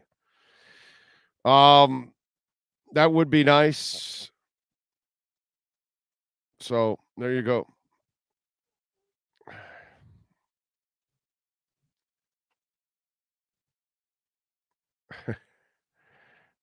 Okay. I'm just looking at some of the stuff on the text. All right. What else do we have that I wanted to talk about here on the program? Look, man, I get that the Tua hate is rising. The Tua doubt is rising. I give him 0 breaks. He sucked the last 2 weeks. It was a choking dog performance the last 2 weeks. There's nothing else that I can phrase it at. It's a terrible slump, and he's got to figure it out. And I believe he will, by the way. I really believe he will. I honestly believe he will. I think what I've seen the last 2 weeks is more of an aberration. And one of the things that why I expect Tua and McDaniel to bounce back, I think McDaniel got a little too cocky the last couple of weeks, and especially this past week where he did not dial it down and kept dialing it up and taking too many deep shots. I think McDaniel will be smart enough to start to have a little bit more options in this offense.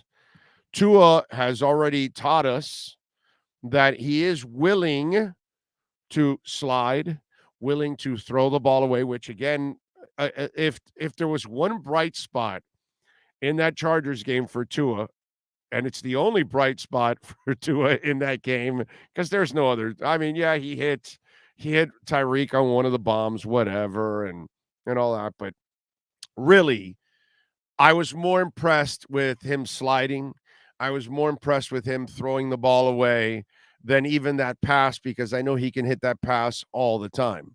What I know for sure is that the guy I saw the last 2 weeks, that's not normally him. And then what I saw from McDaniel on Sunday night, that's not normally him. So I expect him to adjust. I expect him to get others involved. The running game, while you could have used it a little more last week, I don't know if it makes a difference in the end or not. You still were going to have to complete passes, and the passing game was off. This week against Buffalo, I don't expect the running game to be your savior. I expect the passing game to be your savior. But I expect a much better Tua. Look, man, Tua's fought through hip surgery, ankle surgeries. He's fought through Nick Saban, and he's fought through 2 years of flow. I have more than enough proof that this kid is mentally tough. Tough as nails. He is, fearless. I have no concerns whatsoever that he's going to bounce back. I really feel good about that this week. I really feel now. I'm not telling you that they're going to win because this is one hell of a game, but I'm expecting a great performance from Tua. Because if you're going to be a franchise quarterback, this is the week that you need to come up with one hell of a performance where you don't leave any doubt that if you lost the game, it had nothing to do with your quarterback. Something didn't bounce your way, the defense gave up something, somebody made a mistake, something along those lines. But this is the week that Tua has to take responsibility and say, I cannot be the weakest link. Like that show, You Are the Weakest Link. And the last 2 weeks, Tua was the weakest link. And that's not normally him. Normally, he is one of the strongest links on the team. I don't expect this to continue. This has not been his MO throughout his career.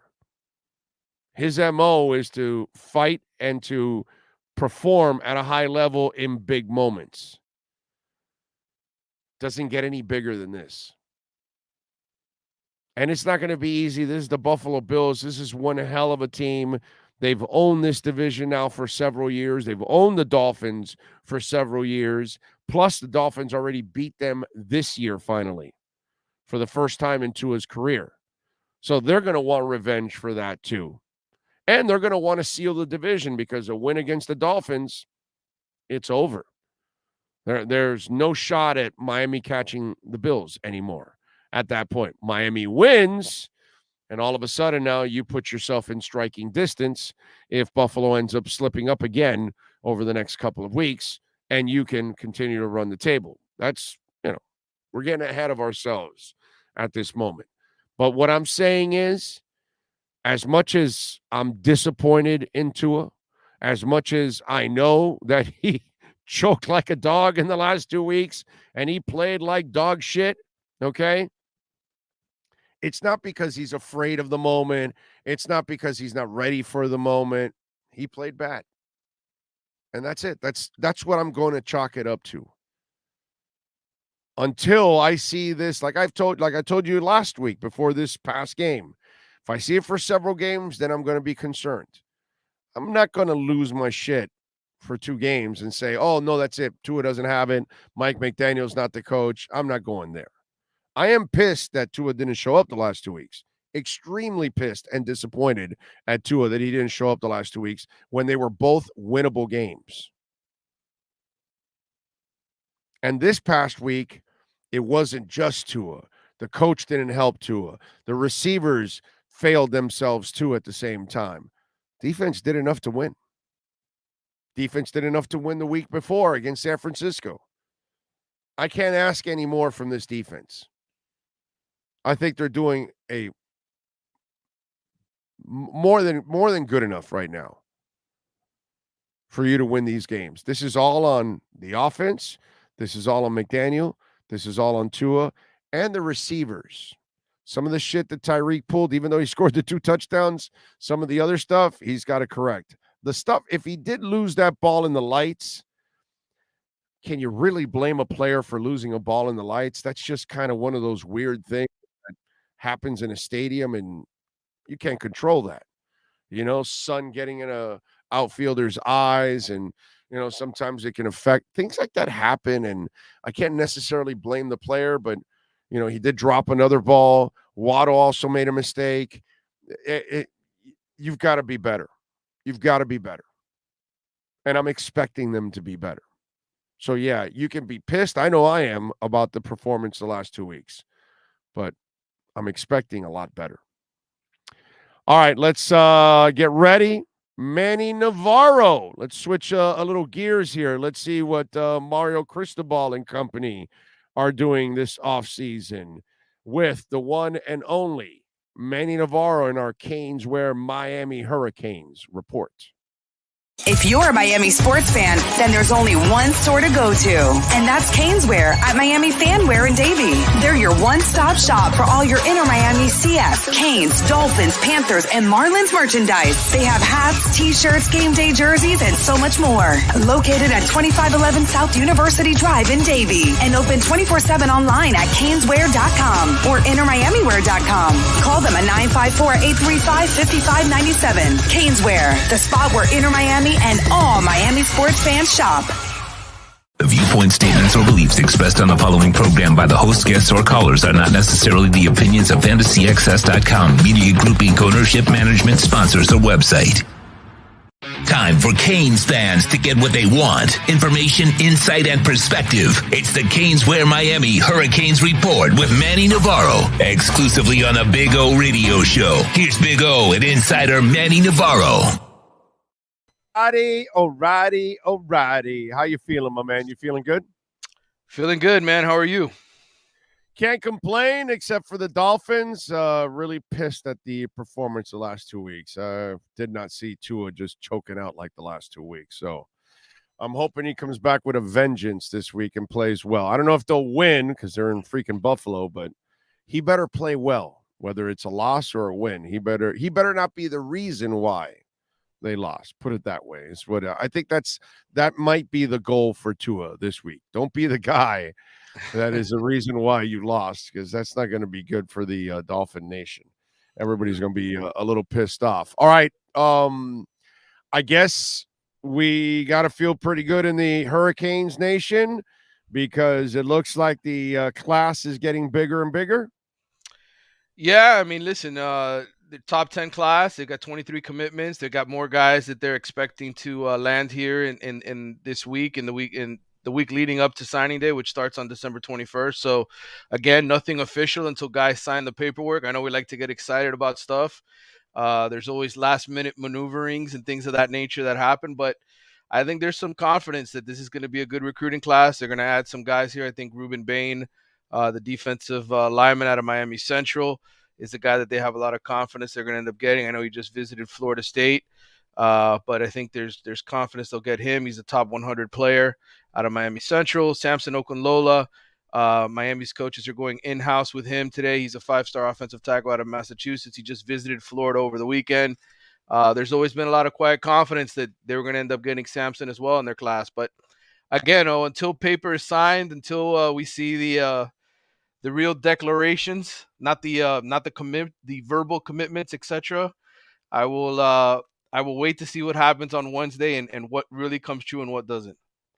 How many have transferred out? How many are going to Rhett Lashley?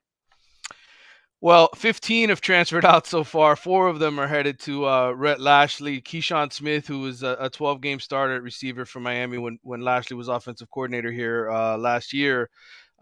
He's the latest to join. Jalen Knighton, Jordan Miller, Elijah Roberts, the 2 defensive linemen. So, guys that obviously those coaches at SMU are familiar with, not just Lashley, but the guys that even has on staff. So, I think this is one of those deals where that's probably the place where those kind of guys should have been. They probably should have been a group of 5 schools from the beginning. And this is just finding the right fit, finding the right coaches to help them maximize their talent. And so, that'll happen. And then Al Blades Jr., who was here for 5 years out of St. Thomas Aquinas, he's headed to Duke to go play for the Blue Devils. So, some of the former guys have found homes. I hope all of them do, because going in the transfer portal, the success rate right now is about 40% that you'll end up actually signing with another program. 60% of the guys end up having to either go to FCS or D2 or even lower. So hopefully for these guys, they're able to find a place to call home. Let's see what happens there, bro, because that's definitely an interesting storyline. So with the 15 out, what's the total in scholarships that they have available? Well, listen, the whole key here is to be at 85 come August. Oh, so you can Okay. mess with the numbers all you want, but essentially, right now they're somewhere between 25 to 27, I think, available scholarships. But again, that's before you play a game, so you can actually go to camp and both spring and fall, and basically be like, okay, we're over the 85. We got to get to 85 come game day, and that's kind of what matters. All right, what's the other agenda this offseason? Anything else developing on the coaching side? I always ask you this twice Yeah. a week, pretty much. Yeah, I know. Nothing that I can report so far. Oh, I mean, listen, a lot of these guys are still involved in the recruiting. Coaches that Miami fans are hoping find new places to go work. But I think this is a process again. I keep trying to tell people there's so many changes in college football now. I was looking at this stat earlier. 101 FBS coaching changes since 2018. 96 since 2019. You just go back to 2021, we've had 70. We're going to have 70 head coaching changes, including some of the vacancies that are going to be filled. So it's just a rotating wheel. And, at any point when these guys get hired, there's still openings, head coach openings. Sadly, now with the passing of Mike Leach at Mississippi State, there's going to be another job opening. It's going to shuffle things even more in the SEC, which I think is going to lead to other jobs opening up around college football. So, just a tough situation. And so what I try to preach this time of year is patience. If guys were really good, okay, if Josh Gaddis and some of these Miami assistants were coveted, they'd be gone already. I think this is more of a situation of will they find somewhere else to go, and who is it that Mario really wants to see leave, and how does this all sort of play out in the weeks and months ahead? I think there's a lot of time. And, like I mentioned to you on Friday when you had me on, contracts. Guys got to finish those contracts. Otherwise, they get certain buyouts. And Miami's already spending a lot of money on a lot of these guys. So, So you're telling me, or you're telling all of us, that changes are coming, but the right dominoes have to fall in order for that change to happen? Is that what you're saying? I think so. I think part of this is, not having to fire guys, right? Not having to go through that process. So there's a job open up for some of these assistants to leapfrog to without having to fire them, without having to get. Dude, if you got a guy to replace him, why are you going to worry about the politics of all of this? If that's the guy you want to replace, why would you want to bring him back just because he didn't find a home, and then you're not going to get the other guy that you really want? That does. There's a lot of. Is that what you're telling me, that there's a possibility that could happen? I just think there's a lot of politics involved in all of this, and part of it is contracts, right, and money and buyouts. That plays a role into all of this, right? How much you have to pay somebody to go away, etc. But I think for the most part, I think if there's going to be changes, A, Mario has to know already who he wants, and B, he's got to be working out whatever details behind the scenes. And I'll tell you this, though, there were 3 or 4 other guys that Mario thought he was going to get in the process last year, and for whatever reason, those things fell apart. He ends up getting Kevin Steele, basically swiping him from Maryland after Kevin Steele already moved into his office at Maryland. So like, this is why I keep saying, like, everybody wants it to be quick, fast, and it's like I just told you, there's been 70 head coaching changes since 2021 at the FBS level, counting the 22 this year. So, I mean, that's a lot of turnover. There's a lot of messy red tape, contracts, etc. And then it's, does that guy necessarily really want to come here and deal with some of the issues that Miami's dealing with? So those are all part of this whole process. And that's why it's not happening fast. Okay. All right. What else do we got going on the no, I'm not talking about the stadium stuff, but on the facility side, what are they working on now also? Because I think they're trying to improve some stuff this offseason, correct? Yeah, I mean, well, they want to get started, obviously, in getting everything approved with the city of Coral Gables, all the changes, over $150 million new football facility, and there's a video online. If anybody wants to, go check that out. It's like a 45-minute video of them going over all the proposed changes in construction, etc., going on in the Coral Gables area. But yes, I mean that's going to be a 3 to 4 year process of tearing up the land, building the new facility, putting it in place. It's not something that's just going to spring up overnight in Coral Gables. This is going to be multiple years in the making, because they're spending a lot of money and they got to go through a lot of red tape with the city of Coral Gables. So, but yes, that is the proposed plan. When they exactly start breaking ground, I don't know. I know it probably won't be for a little while longer, but all of that is in the mix happening, and Miami needs it. Frankly, they need to have a up to date football facility so that they can compete with all the best teams in college football. You've been on the beat for a long time. Today, sadly, college football lost probably one of the most colorful people they've ever had in Mike Leach, and obviously a coach that a lot of assistant coaches admire. A lot of them admire his offense and his offensive mind, and a lot of players obviously enjoyed playing for this man. How close did it ever come to him becoming a University of Miami head coach? Well, I certainly think he was interested. I think, twice when there were openings here. I think once when Randy Shannon was named coach, and then another later on after everything with Al Golden sort of went down. I think there were times when he was in the running where he was a legitimate candidate to be a coach here. I think the problem was, he wanted it more than Miami did, obviously. And, Leach has a place down here in the Keys that he comes and he spends a lot of time at, and it would have been really interesting to see what would have happened to Miami had he been hired instead of Al Golden or Randy Shannon, and what might have happened with the program then. I just mentioned all the head coaching changes in college football. Would Mike Leach have been able to sustain Miami into a winning program with his offense, with his high scoring offenses, and how would that have changed things? Would Miami have gotten a Teddy Bridgewater? Would they have gotten some of these quarterbacks that they missed out on over the years, guys that came out of this area, and the Geno Smith? Would they have stuck around to play here had Mike Leach been coach? Those are always questions I ask. That's a great what if article for The Athletic, by the way. What if Mike Leach had been hired, and what would have happened to Miami over the last 15 years if he was here? Well, there you go. You got some time here in the offseason, so have some fun in the next week. Yeah. Pete Thamel, who obviously is well respected in your circles in college football, he just put out Mike Leach's tree. Lincoln Riley, Dave Aranda, Sonny Cumbie, Dana Holgerson, Seth Luttrell, Art Briles, Ken Wilson, Neil Brown, Josh Heupel, Eric Morris, Sonny Dykes, Cliff Kingsbury, Ruffin McNeil, and assistants Wes Welker, Bill Bendenball, Robert Anea, Alex Grinch, and Brandon Jones. Yeah, pretty good list.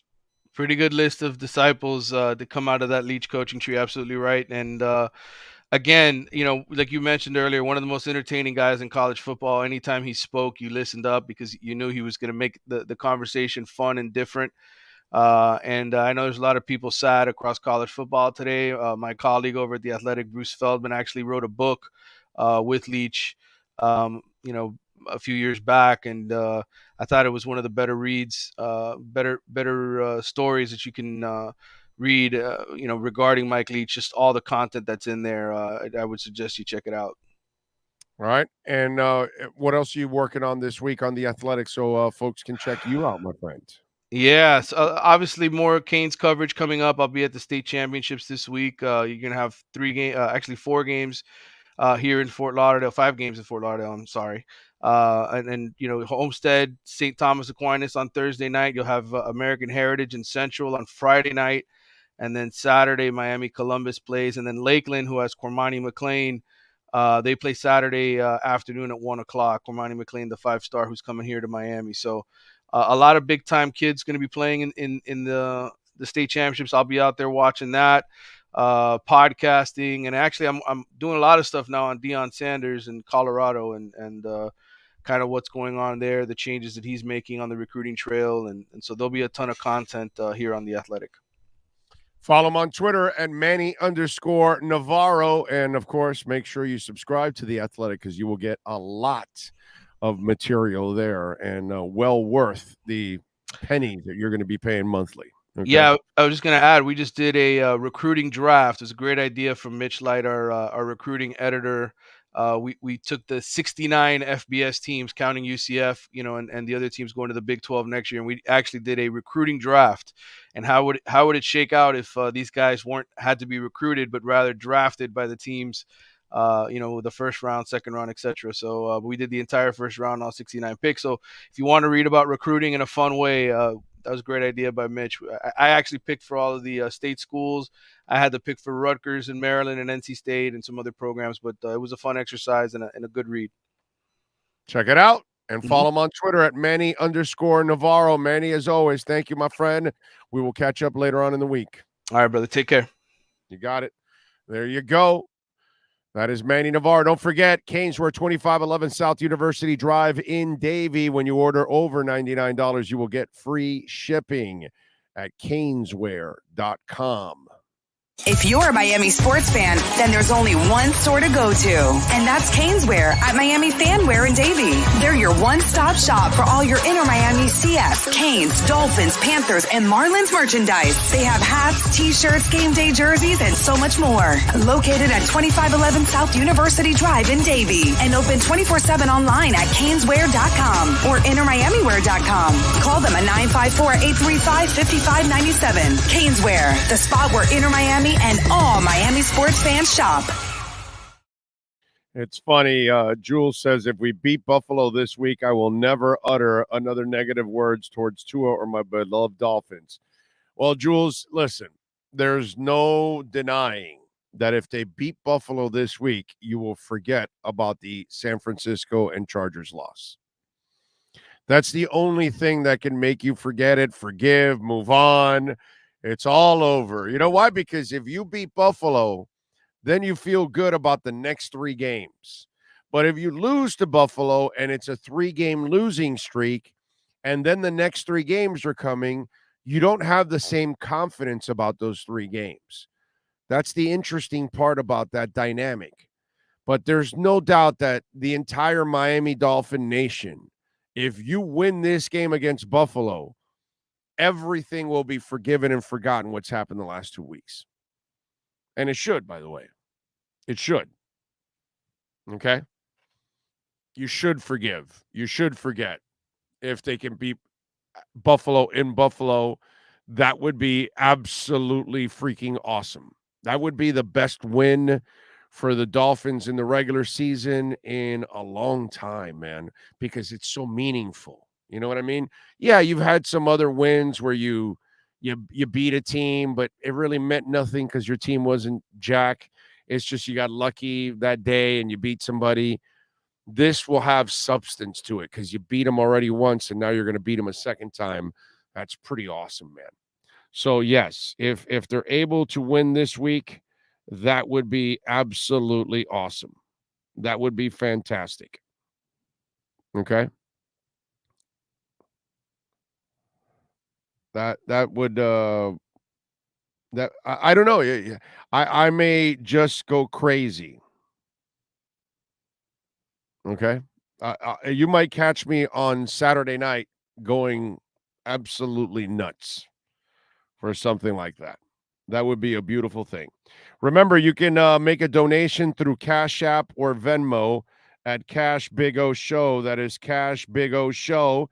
You can also send in a little Bitcoin, too. You can make a Bitcoin donation through Cash App at Cash Big O Show. So there you go. All kinds of ways to support the program. Don't forget to smash the hell out of the like button. Do want to remind you that the show is proudly brought to you by redrecover.com. We love talking about redrecover.com. I use it every day.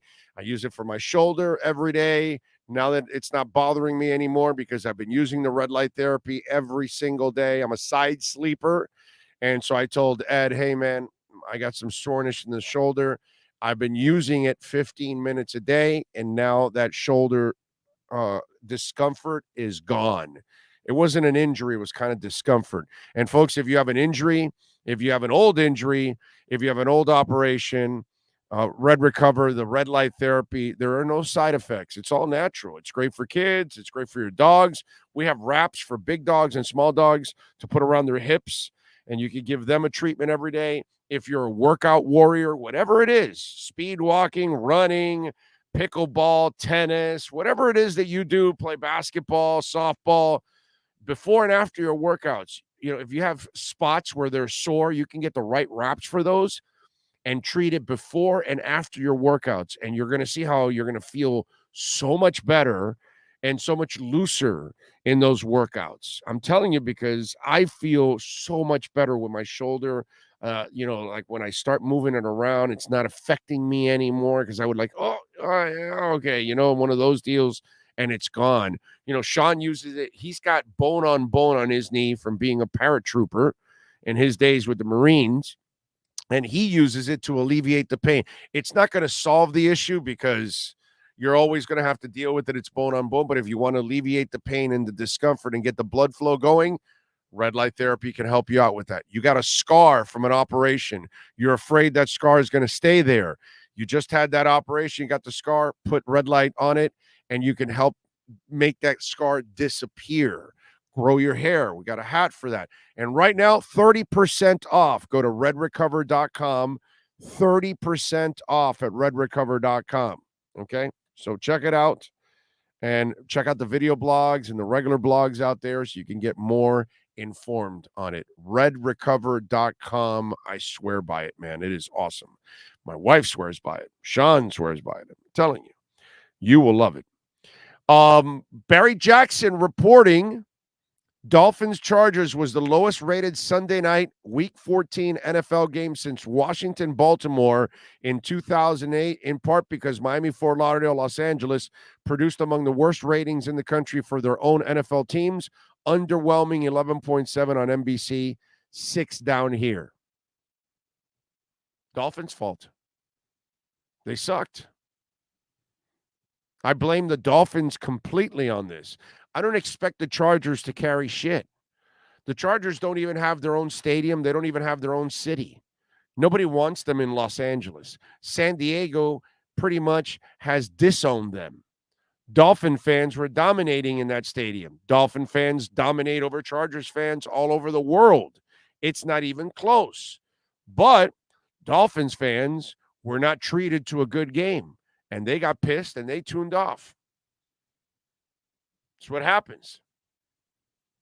Dolphins could have helped out in those ratings, but the team didn't show up, and fans probably were pissed off about it.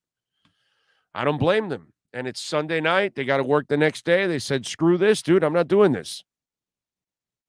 How do you blame them? I mean, I watch it because, I love it. Doesn't matter. Even if I wasn't doing the post-game show, I'd watch every second of it and be pissed, but I'd watch it. But a lot of people out there, they're going to, oh, man, I'm not wasting my time with this. Same old Dolphins. I don't believe this is the same old Dolphins, by the way. I'm just as pissed as you guys about what's happened the last 2 weeks. It was a choking-ass dog performance by Tua of the last 2 weeks. Yep. I'm not gonna shy away from that. It was a terrible performance by Tua. He'll bounce back. I expect Mike McDaniel to bounce back too. Okay? But I can understand the people that say same old Dolphins. You gave them the material. You gave them the ammo. I can understand the people that say, you see, Tua's not the guy. You gave them the ammo. Now it's up to Tua again. Now Tua has to hear all this shit. So now Tua's going to have to calm them down again and shut them down. But this is what happens. You can have a one-off because every quarterback can have a one-off. But when it starts to become multiple games, that's when they say, oh, Russell Wilson's lost it. Oh, Tom Brady's getting old. Oh, Tua's not the guy. Whatever the narrative is, whatever part of your career you're at, that's what's gonna follow. And now Tua's done that. And so I understand, but this is why the ratings weren't good. The Dolphin Nation got turned off by the team. And I don't blame them because they've been beaten up for over 20 years and they're terrified that they're getting teased again. I know it because a lot of you get that kind of reaction. And when that happened on Sunday night, you said, sure enough, same old Dolphins. I'm getting I'm not watching this shit. I'm turning it off. I've been pissed off and frustrated and fooled so many times in the past. I'm not doing this again. And they turned off the TV or turned off the TV. What are you going to do? Jason says, we're young and inexperienced team. We need to play in these types of games. It's not like we're getting blown out like the old Dolphins. These games have been close and we've played bad. Exactly. That's why I have faith in them this week, that they're going to put up one hell of a performance. I'm pissed as hell, like all of you out there, at McDaniel this week, at 2 of the last 2 weeks. I'm furious the way they've played. Furious. I'm not giving them a damn break for that. Unacceptable what's gone on the last 2 weeks, and all winnable, as my friend Jason Meyer just said. Very winnable. What happened the last 2 weeks was unacceptable. But I still am not going. I'm going to go with what I've seen most of the year, not what I saw for 2 weeks. And I'm going to go that they're going to figure this thing out, that McDaniel is what's the word I'm looking for? I mean, it's easy to say smart enough, but I think he has enough awareness that he has to kind of adjust to what's going on. And I think he also has that level of being humbled, and he understands, and he's been humbled. You know, they outcoached him this past week. And he's got to know that he has to be better prepared for whatever they throw at him, because what they threw at him, he wasn't prepared, and neither was Tua, and neither were some of the receivers at times. And those guys have to come in. You know, maybe all of this is a good thing. Maybe this is a good experience. They are, as Jason says, I won't go so much of a young team, because you do have veterans that are mixed in, but they're kind of new to all of this. They're young in some areas. They've got veterans in other areas, but they are new to these kind of situations. So as a team, they've got to go through all of this. See, when you're a seasoned team and you've been playing at a high level for a couple of years, the valleys aren't going to be as magnified. But when you're the Dolphins and you haven't accomplished anything for 20 years, any level of success, you fail. After that, it's going to look like you're not ready to handle success. Whereas somebody that's constantly in the middle of success can falter a little bit, and you'll say, that's all right. You'll bounce back because you normally do. But Miami doesn't have that track record. This is their first year that they're trying to prove to people that they can be a good franchise. Here's your test, young men. Here's your test, coach. Time to pass. Time to go out there and lay it all out there and play. Listen, effort hasn't been a problem for this team. It's time to execute and get it done. So you either win this game or you lose respectfully. That's the only way I think the Dolphin Nation can walk out of there and say, it sucks they lost, but damn, they played a hell of a game. It's just Buffalo was better. Now, if you play like you played the last 2 weeks, yeah, no, people are going to be pissed. I'm going to be furious. If I see the team or the quarterback that I saw the last 2 weeks, Saturday night, I am going to be furious. We have a poll, by the way, at Big O Show there on Twitter. So go to it there, please, and vote. And share it also on Twitter with your friends. Retweet it out. And the question is simple. You get 4 options, because that's all they give you on Twitter. If they would have given me a 5th, I would have put it. But what will the record be for the Miami Dolphins over the next 4 games? 4-0, 3-1, 2-2, or 1-3? I know, smart asses out there. Hey, where's the 0-4? Well, Twitter only gives you 4 options. They gave me 5. Has Elon changed that, by the way? I didn't even check. I just assumed 4. Now that I think about it, maybe Elon changed that because he's changing like 280 characters to like 4,000 or something. Yeah, I said that. 4,000. Yeah, no, it's still 4. It's still 4. So, yeah, I was right. Unfortunately. And right now, let me give you the poll question where it's at right now. And 4-0 has 11%, 3-1 has 40%, 2-2 has 39%, and 1-3 has 10%. So very few think 4-0, very few think 1-3. Most everybody, 79% of the audience, is going 3-1 or 2-2. And they've got this week at Buffalo, next week home against the Packers, week 17 at the Patriots, week 18 home against the Jets. That's what's left. Go to Twitter, go to our Twitter page at Big O Show, and make sure you vote there. Okay? Big O, how can you expect anything but a blowout? Please, Buffalo has been waiting for this game. It's for the division, playoff atmosphere. Go Bills. Okay, that's fine. We're going to see if we can even belong in the playoffs. That's it. How about some positivity, y'all? Well, Reptonix, you can't force positivity. I love that about fans. Oh, come on, let's be positive. Well, if somebody doesn't think they're going to win, what are you going to do to them? Well, what are they going to do? I love how in society we like to lie to ourselves. Like I tweeted out, I think McDaniel and Tua are going to be fine. I think they'll bounce back, but you can't lie to yourself about what you saw the last 2 weeks. As much as I'm a Tua guy and I believe in Tua and I believe he'll fight through this, I can't defend what happened to him in the last 2 games. I'm not doing that.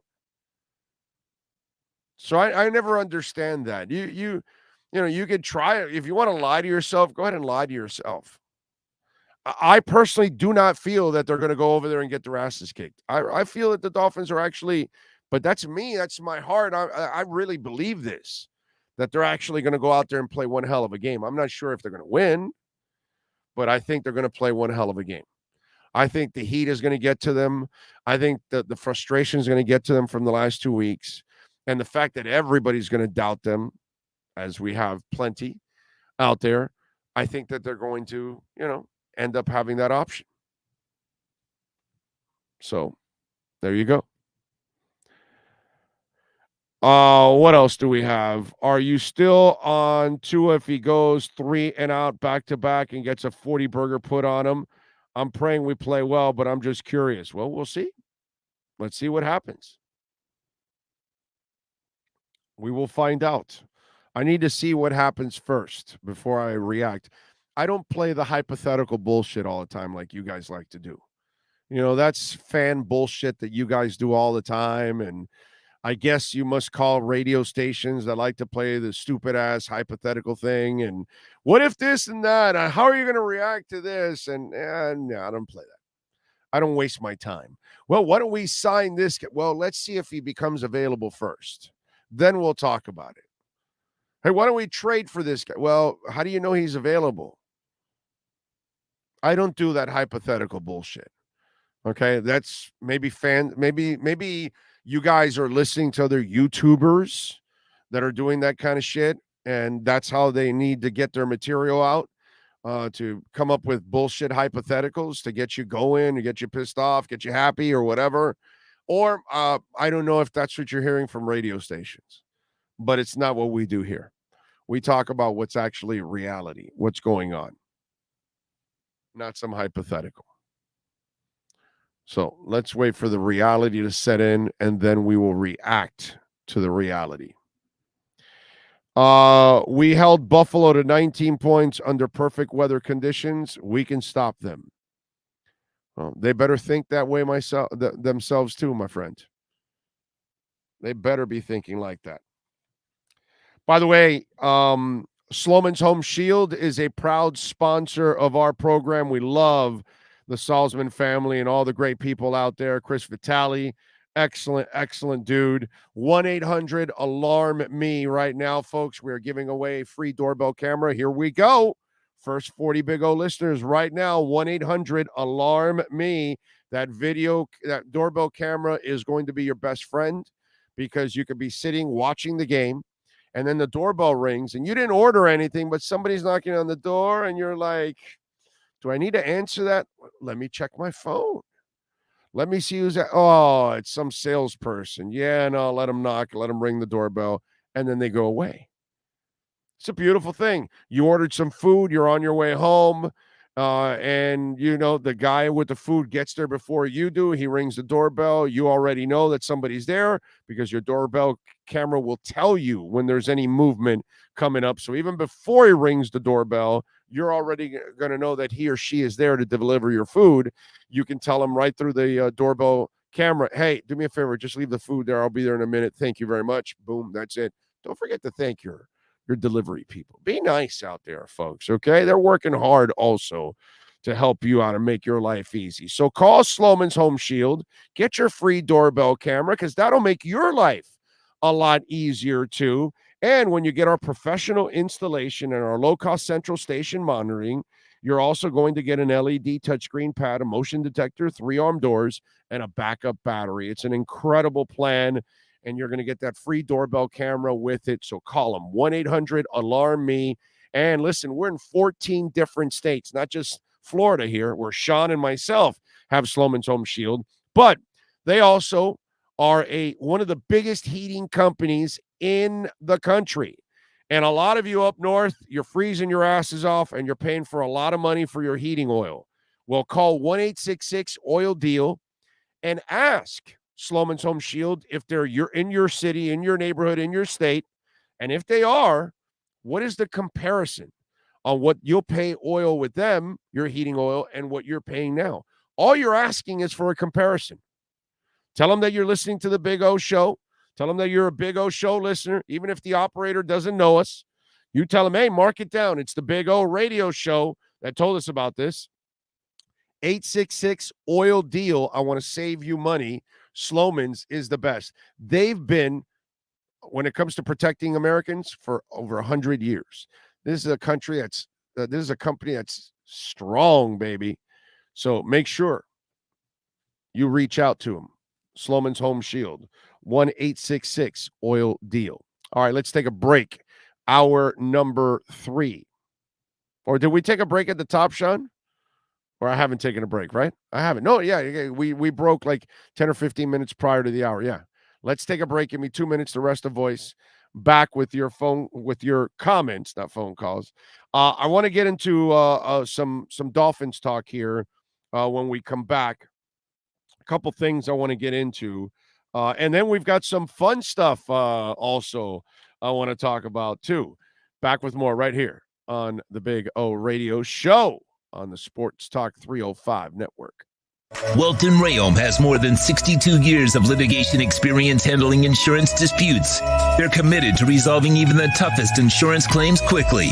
Call them for a free consultation. 954-966-4646. At Welton Rayom, they don't get paid unless you win.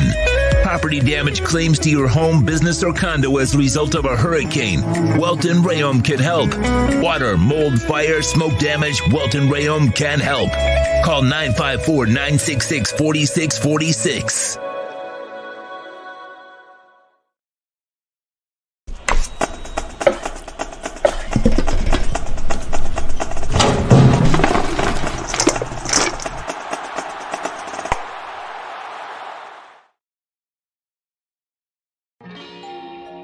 Oh, great. You have a doorbell camera. Now you have a front row seat to your house getting robbed. The police breaking into my house! Ooh, there goes the TV. I'm sure it'll turn up at the pawn shop. No, not the TV! Just because you can see them, that doesn't mean you can stop them. With Slogans, you get 24-hour monitoring, a free home security system, and professional installation. Plus, free doorbell camera, one that'll actually work for you. Get out of my house! Get out of the house! Call 1-800-ALARM-ME. When you move, you need a reliable company led by passionate folks, eager to assist its customers during a transitional process that needs to be smooth. Call Essential Moving Experts at 844-368-5750 for all your local and long-distance moving needs. You can rely on Essential Moving Experts. Mention the Big O Show and get $150 off. Family owned and operated, they offer free 30-day storage, full-service moving, fully licensed, bonded, and insured. Moving was never so easy. EssentialMovingExperts.com.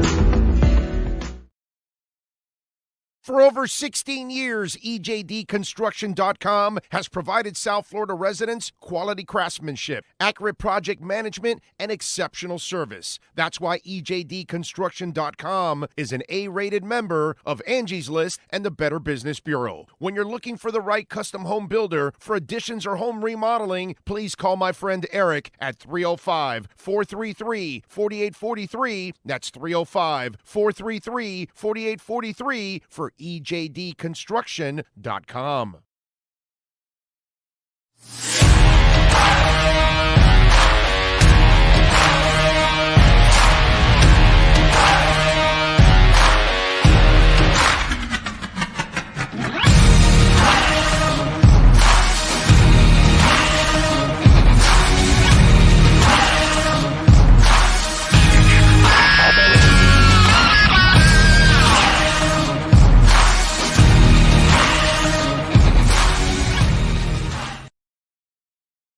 Viewpoint statements or beliefs expressed on the following program by the host, guests, or callers are not necessarily the opinions of FantasyXS.com, Media Group Inc., ownership, management, sponsors, or website.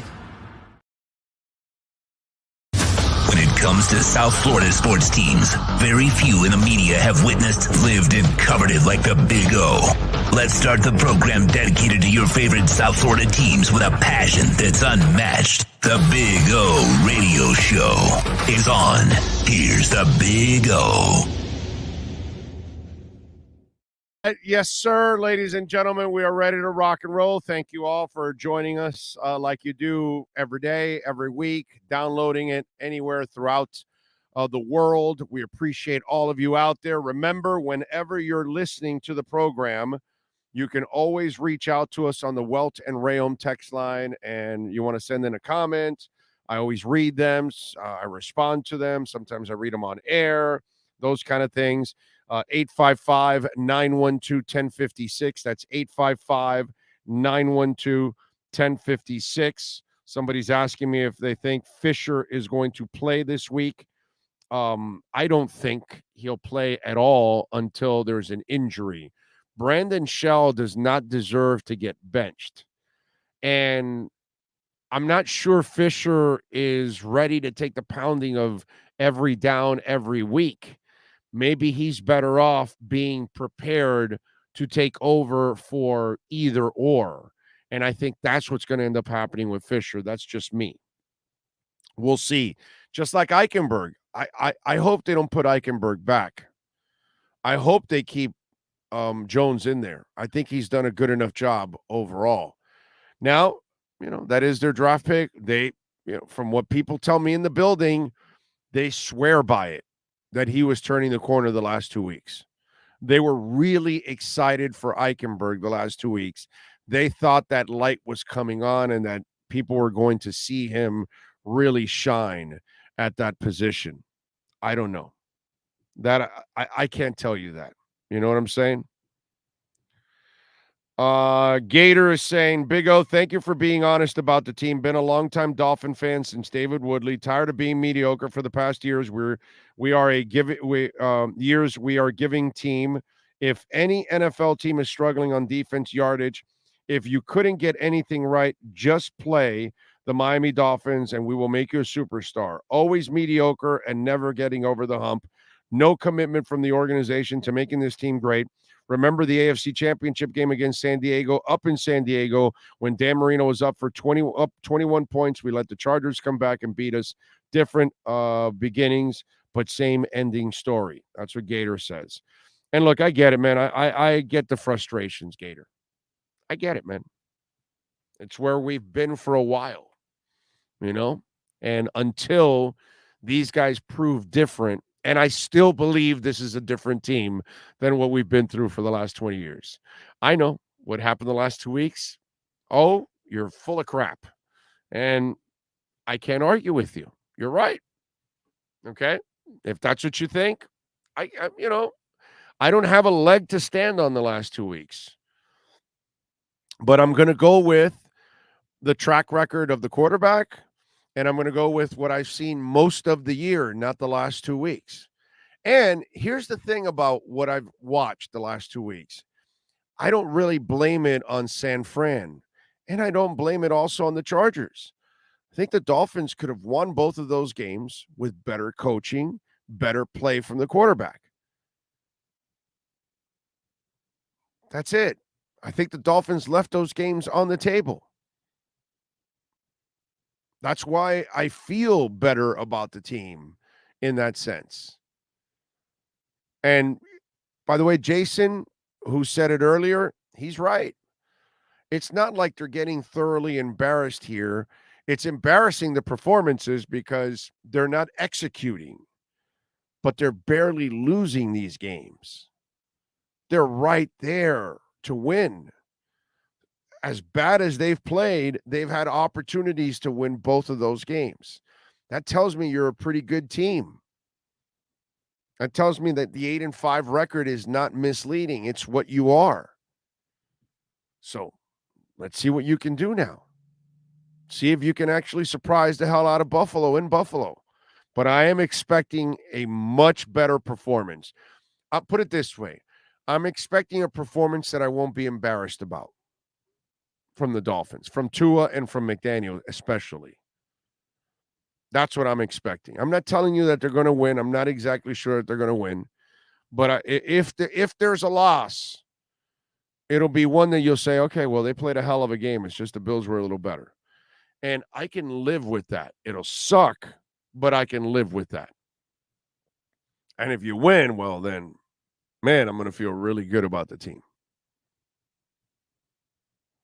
By the way, when it comes to Welton Rayom, because I know a couple of you are already dealing with Welton Rayom, and some of you are already in the process of litigation with Welton Rayom, which is very interesting. And listen, we went through it for a couple of months where Progressive was basically trying to screw us. Okay, and that's what these stinking insurance companies do. They just want you to pay the premium and pay whatever the hell they say.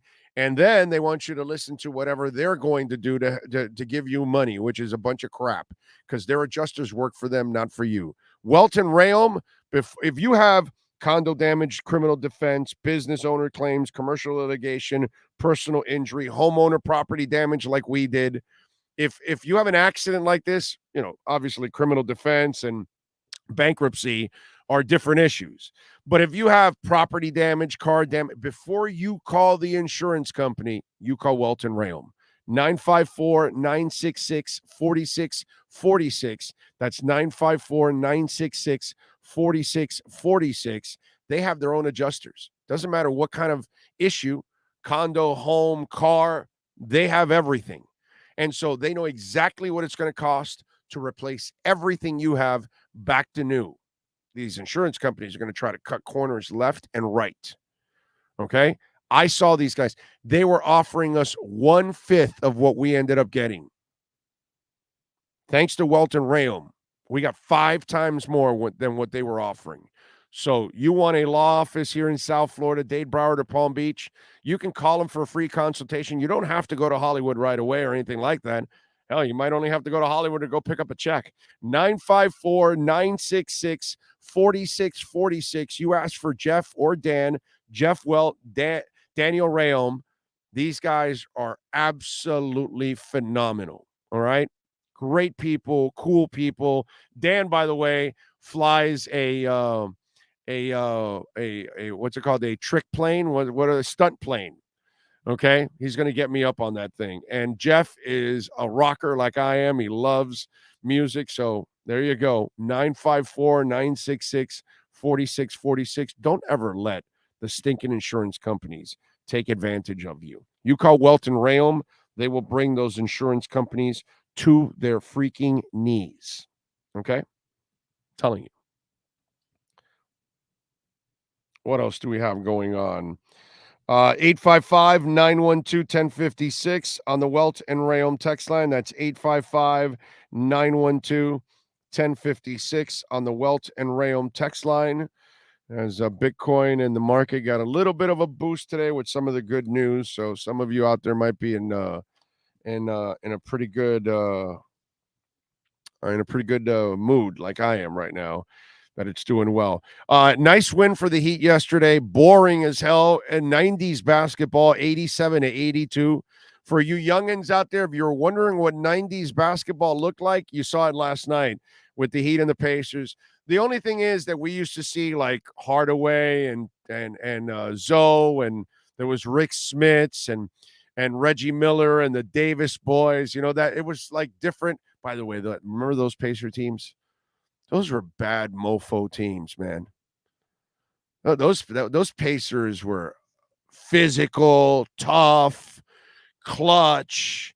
Shocker that you're in the stinking Jordan era. The Jordan era screws Utah, Miami, the Knicks, the Pacers, the Cavs. Jordan screwed so many teams. It's really amazing. But anyway, last night, Jimmy Butler, he said, get the hell out of the way. Here I come, and he just bulldozed his way down the stretch there and won that game. Bam, by the way, very nice. 22 points, 17 rebounds. Very proud of Bam. Those two guys were the stars of the game. I'm very proud of the Bam Adebayo that I am watching over the last, what do I want to say, like 10 days, right? Has it been like that? He took another 18 shots yesterday. I don't want any less than 18 shots, my brother. Bam, take 19, 20, 22 shots, man. You are a horse. Become that horse. Don't be passive Bam. I hate passive Bam. Bam is too talented to be passive. I know, I get it, dude. You're a nice guy. You're a great human being. You're a super decent human being. I get all of that. Bam is just quality through and through. But I need nasty. I need nasty Bam. I want hungry Bam. And we got hungry Bam yesterday. And then we got, Jimmy with the nail on the coffin. Tuck, tuck, tuck, tuck, tuck, tuck, tuck. That was cool last night. That was cool last night. It's cool like that. We're cool like that. It's cool like that. It's cool like that. Next up will be OKC tomorrow, 8 o'clock. The Panthers, who are 4-9 in their last 13. By the way, I'm not letting the Heat off the hook. They are 13-15, okay? They have had a shitty year, right? I'm not, but yesterday at least they won the game. And I was nervous about that game, to be quite honest. Okay, I was nervous, but good for the win. I'm not happy with the Heat. I'm not happy with the with the Panthers, but they're my teams, and I got to watch them every night, no matter how frustrating it'll be. Tonight they take on the Blue Jackets, and I don't know what Paul Maurice is doing, but he's 4-9 in his last 13 games. So, dude, figure this shit out, okay? Figure it out. Please, Panthers, figure it out. I want my Panthers to do well. I want to talk good about the Panthers. I am tired of talking about how the Panthers fall short. And last year was a beautiful year, was fun. You got to the second round finally. You were hoping to build on, and now you've changed everything. And changing the scheme is so challenging, because now the players have to learn complete different responsibilities. It's just a different game. It's not as open as it was before, and the games aren't nearly as entertaining. Let's be quite honest. Now, the mid-90s, those teams weren't entertaining either, but they won and they made a deep run into the playoffs and they got to the Stanley Cup. That, my friends, was a lot of fun. I lived that. I covered that entire season. I was the beat guy. Well, half the season, by the way. I was the beat guy for that. And that was awesome. Okay? That experience, still to this day, as a reporter, that was my favorite experience as a reporter, was covering the Panthers' run to the Stanley Cup. Because hockey guys are the best. They're rarely ever moody. They're rarely ever jerks. Almost all of them, like 99.9% of them, are like good dudes. Like, if you have a jerk in the locker room, it's a miracle you have one jerk in the locker room in hockey. They're just good, down-to-earth human beings, dude. They're fun to watch. They're fun to cover. And I really love the Panthers, man. I really want them to win badly. And it's been frustrating. I'm to the point where I'm tired of talking about the shortcomings, and it's like, that's why I haven't talked as much about them. But they got to turn things around, and Paul Maurice better figure it out, because one thing I've learned in hockey over the years, they don't have a lot of patience. They change coaches and quickly, and that would suck that this would be a failed test, and then you've got to bring in another coach now, and who knows what scheme he's going to run. So good luck to the Panthers tonight against the Blue Jackets. I hope we're at least announcing that they won tonight. Pats defeated the Cards last night. Devontae Parker suffered a head injury. Ramondre Stevenson has an ankle injury. And then Kyler Murray ends up tearing his ACL in a non-contact play. And I'll tell you this, when Colt McCoy comes in, I don't know about you. And listen, luckily for me, I've never had to root for my Dolphins that are being quarterbacked by Colt McCoy. But when Colt McCoy comes off the bench, it's like telling me AJ Feely. You know what I mean? It's like John Beck. It's Pat White. It's something I'm not going to get excited about. I can't imagine what it's like to have Colt McCoy as your quarterback. I almost feel like, wow, we've waved the white flag. Like, Colt McCoy has stolen some money for years, dude. Mama, let your babies grow up to be backup quarterbacks, because there's a whole bunch of those dudes that aren't very good. And even if they come off the bench, like, what's that name of the guy that I always pick on with the Patriots? What's his name? That he went to the IR this year? What's his name? Sorry, Brian Hoyer. Brian Hoyer, another guy that's been stealing freaking money. Seriously, I would charge Brian Hoyer and Colt McCoy with crimes. Like, they have no business even being labeled NFL quarterback. And yet they're making backup money, which is really good money. Really good money. Those guys can't save your team for anything. At least when Don Strock came off the bench, you felt like, okay, we got a shot, bro. We got a shot. This guy's all right. This guy can keep the ship afloat, maybe even win the damn game. And listen, I know it's hard enough to get a starter. To find a capable backup, that isn't easy. But last night when I'm watching Colt McCoy, I'm like, game's over already. That's it.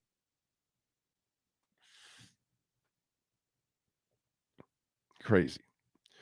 Colt McCoy, QB, is like going to Chuck E. Cheese to watch stuffed bears play music. Exactly.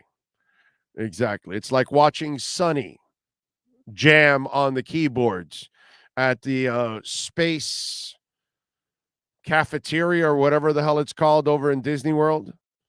You know what I'm talking about? I don't know. What's the name of that bear that's jamming there?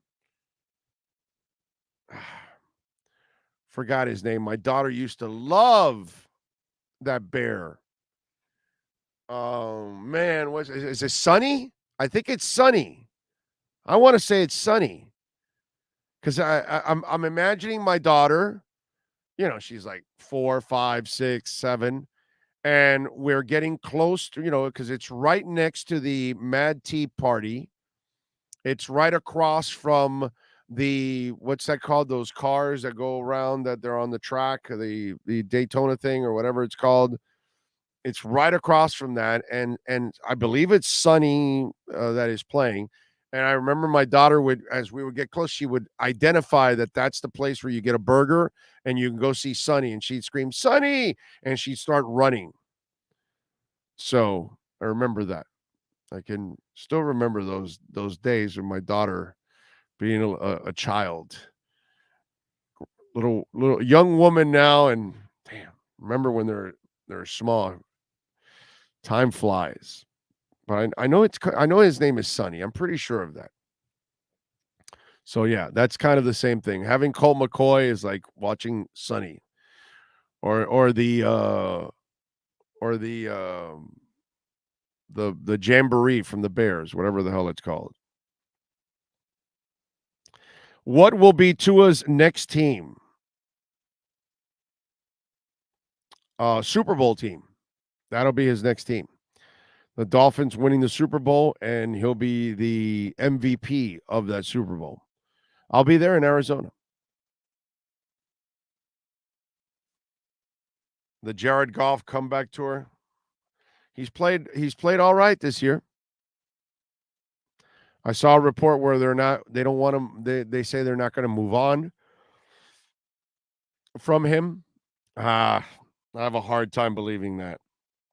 By the way, our show is proudly brought to you by myedgedrink.com. When it comes to energy drinks, there is nothing better than myedgedrink.com. I'm telling you, Edge is the best energy drink on the planet. It'll blow anything away that you're trying and drinking right now. Zero aftertaste. Delicious, smooth, zero aftertaste, only 78 calories. And folks, you can only order it online at myedgedrink.com. Use our code BIGO. You will get 10% off myedgedrink.com and use our code BIGO. Get 10% off for Edge Energy Drink. And check it out. Big O hanging on to that hat Airbnb. To that Airbnb strong. Oh yeah, bro.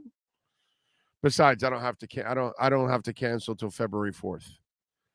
So I could get my full refund up until February 4th. So, there's no panic mode. I'm not canceling anything. Be fine. I get it. There's a couple bumps in the road. They look like crap. Tua dropped, he did a turd. It wasn't a herd.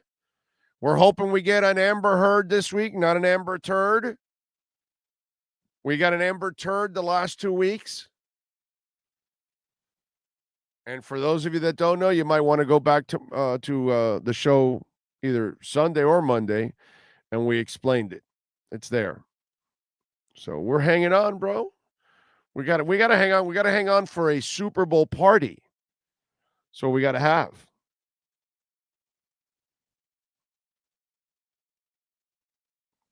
Goff was getting bench talk till he played RD. Actually, he's when you look at his game log overall, he has not played bad, man. He has done a decent job this year. Now, I got to tell you something. I still don't believe in the guy. I still would be very worried about Jared Goff in a clutch moment, to be quite honest. That would not be something that I would be very confident in Jared Goff. So regular season, it's nice. They're 6-7. He's played well. He's completed 65% of his passes this year. But if you look at the game logs, okay, when he played Miami, you're correct. He got 321 yards. He completed 73% of his passes. All right. Now only threw one touchdown. Then after that, he threw for 228 and 2 interceptions. And the week after that, 229 and 1 interception. So really, Lofi didn't take off after us. It's after that when he took off. It's against Seattle, 66%, 4 touchdowns, 1 interception, 378 yards. Then Minnesota, 277, 1 touchdown, 1 interception. Then 256 against Washington, 4 touchdowns, no interceptions. And this week against Philadelphia in a loss, 2 touchdowns and interception. Now, he only completed 56% of his passes. So it wasn't a great game for him. But if you look at the touchdowns to interceptions, that's the stuff that happened a couple of games after the Miami one. In fact, against Green Bay, he threw for 2 touchdowns interception, but he only threw for 137 yards. He had his first 2 games of the year, 330 and 340, where he completed 69 and 75% of his passes and threw 5 touchdowns and 0 interceptions in the first 2 games. Overall, Jared Goff has thrown for 3,352 yards, 65% completion percentage, and he has 22 touchdowns and 7 interceptions. So a 3-1, which is pretty good. Not great, but it's pretty damn good. Great starts to get in the 4, 5, 6-1, 7-1. That's when you start to really, that's when you really start to play at an elite level. But for him, he's done a good job. I just don't know if I would. I need to see him in a clutch moment come through before I can actually trust him. That would be my problem with Jared Goff. What else do we have? Detroit has had top 5 offense all year with Swift and Amon St. Brown. Lions have an elite O-line and 2 good running backs, solid wide receiving core. Goff simply needs to let guys around and make plays and not F it up. Yeah, but it's still Jared Goff. That's kind of how they had him with the Rams, that he didn't have to carry. He just had to facilitate. So that's that's the one thing that, that did change. What else? Oh, so Tom Brady has a new interest in his life. I don't know if you guys have seen this, but he has got a new friend in his world, and her name is Veronica Rajek. She is a model. Okay. And she's an all-American girl, as you can see. That is the latest girlfriend of Tom Brady, model Veronica Karajek, I think is how it's pronounced. Thoughts on Veronica Karajek out there? What do you guys think? For me, personally, a little skinny, us Latin dudes. She's pretty. I'll say it. That's true. But, kind of skinny. But he's got a type, right? Because, what's her name? Giselle is kind of in the same mold, skinny. There you go. Veronica, the newest addition to the Tom Brady family. I guess she doesn't eat bread either.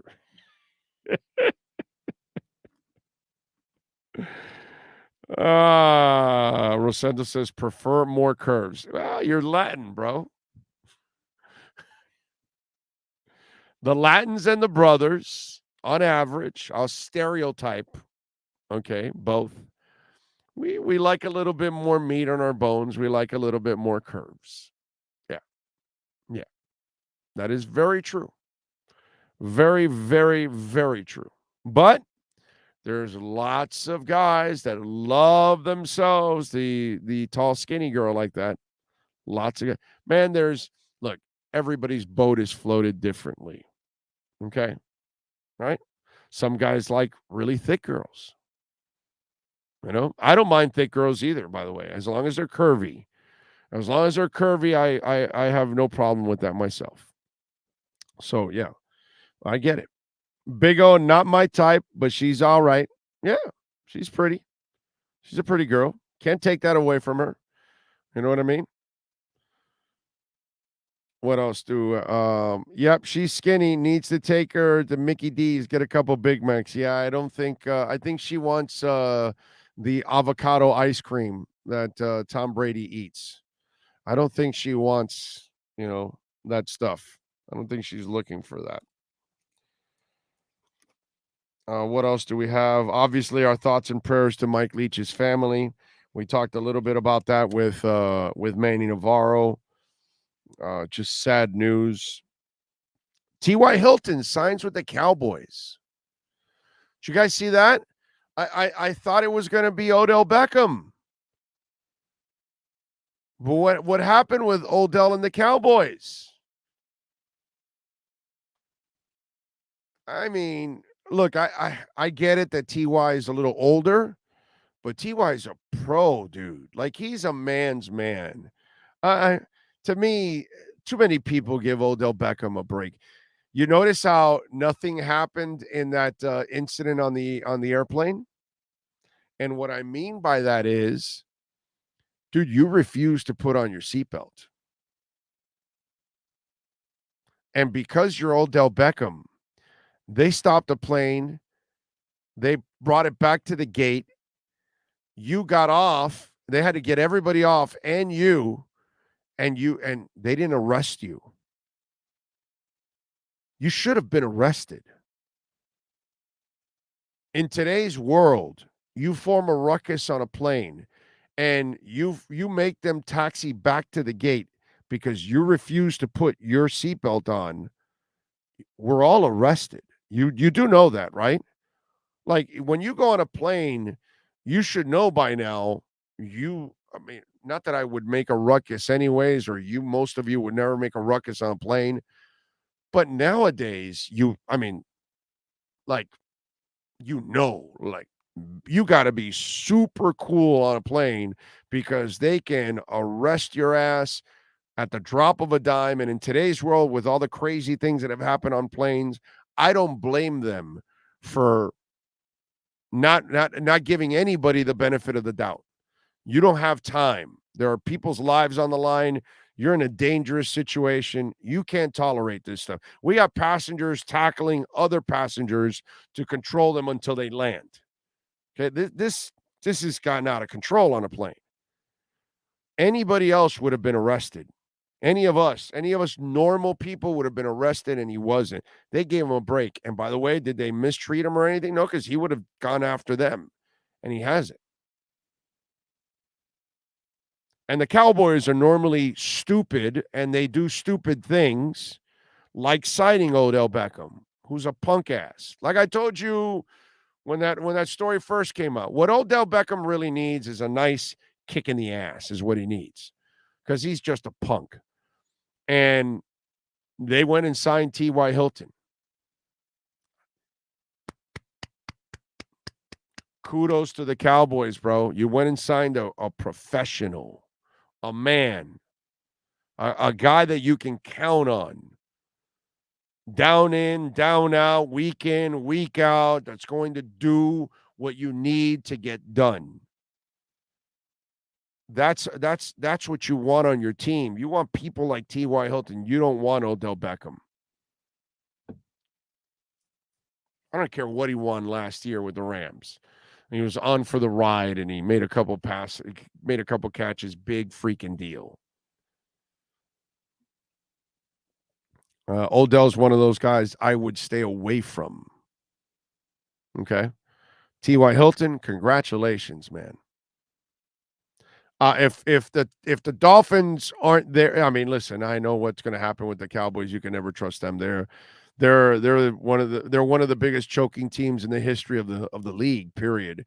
With what they've pulled off the last 20 years since they fired Jerry and they won that third title with Jimmy, and And since then, obviously, they've been a disaster. And let me tell you, this team has got some talent. This current Cowboys team is pretty talented. But they'll find a way to F it up because it's kind of what they do. But I will say this, if the Dolphins aren't there and they get to the final game, I'll be rooting for them just for T.Y. Hilton. T.Y. Hilton's a good dude, bro. Good dude. That's one guy when he was coming out of FIU, I got to say, I was worried about his durability. Could he be a frontline receiver? Is he more just of a complimentary guy, like a third receiver type? Because that's really the way I looked at him. And then the durability issue, because he's a skinny guy. And, boy, he proved me wrong. And the toughness that mofo showed throughout his career, and to play on that carpet for a long time in Indianapolis. And he became a number one there. I give T.Y. Hilton a lot of credit, bro. Guy's awesome. Awesome. I'm happy for him. I think T.Y. Hilton just signed. What do you mean knee injury? What happened? Did he just suffer a knee injury yesterday? Did he take the field and I didn't know? But no, they signed T.Y. Hilton. No, he's fine. He's fine.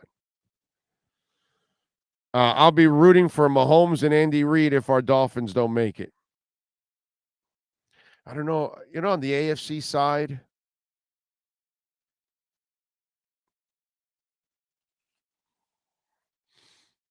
God, I don't even know if I could root for anybody on the AFC side. Trying to think of a team that's kind of harmless. Maybe Tampa, because at least they're in the state, that kind of stuff. And they still have a shot because that terrible division, Jesus. Man, that is a bad division. That is an absolutely terrible division. 855-912-1056. That's 855-912-1056 if you want to get in on the Welt and Rayom text line. By the way, Nature Bee is a proud sponsor of our show for a long time, folks. And those 2 golden capsules, I take them every day. Powers my immune system. It gives me energy throughout the day. And it's potentiated, which means they break up the cells. Okay? And that way it's absorbed right away when you take it. Nature Bee, listen, it comes in capsules, right? It's so good. I want you to break up the capsule and try the powder. Normally, you do that with any kind of capsule, and you're like, you got that bitter beer face, You won't with Nature Bee. You're going, wow, this doesn't taste bad because it's all natural plant pollen. There's no chemicals, no nothing. It comes from clean, green New Zealand, straight from Mother Nature. It's great for kids. It's great for the adults. It's great for everybody. All right? It's all natural. You can't OD on it. You can eat 50 of them and you can't OD on it, okay? It's all natural. You'll boost the hell out of your immune system if you take 50 of them. But listen, all you got to do is take 2 a day. It'll make a huge difference. And in a virus-filled world, now's the time. Listen, folks, right now you can order 2 months, get the 3rd month for free. $66 for 3 months. That's pennies a day. Plus, you're going to get free shipping. So $66, you get 2 months. We give you the 3rd month free. We give you free shipping. Go to naturebee.com, use our code BIG-O, and you will get the free shipping, and you will get the 3rd month for free. And you'll feel the difference. Within, I think by the 2nd week, you're already feeling it. It's pretty awesome. So there you go. I like to take it at night when I go to sleep, so that way it gets absorbed overnight, and when I wake up, boom, I'm ready to go. Locked and loaded, baby, all throughout the day. So go to naturebee.com, use our code BIG-O, buy 2 months for $66, get the 3rd month for free, and free shipping. There you go. Big O, do you think Tua's stubbornness is showing up on the field again? Well, on the deep shots, yes. Forcing it to Tyreek, yes. Not taking shots. No, he's throwing the ball away and running out of bounds. That's the hard-headed stuff that we were talking about before, Lofi. And that he has already put away. And thank God. Because he will not have a long career if he doesn't do that. He needs to throw the ball away. He needs to live for the next play.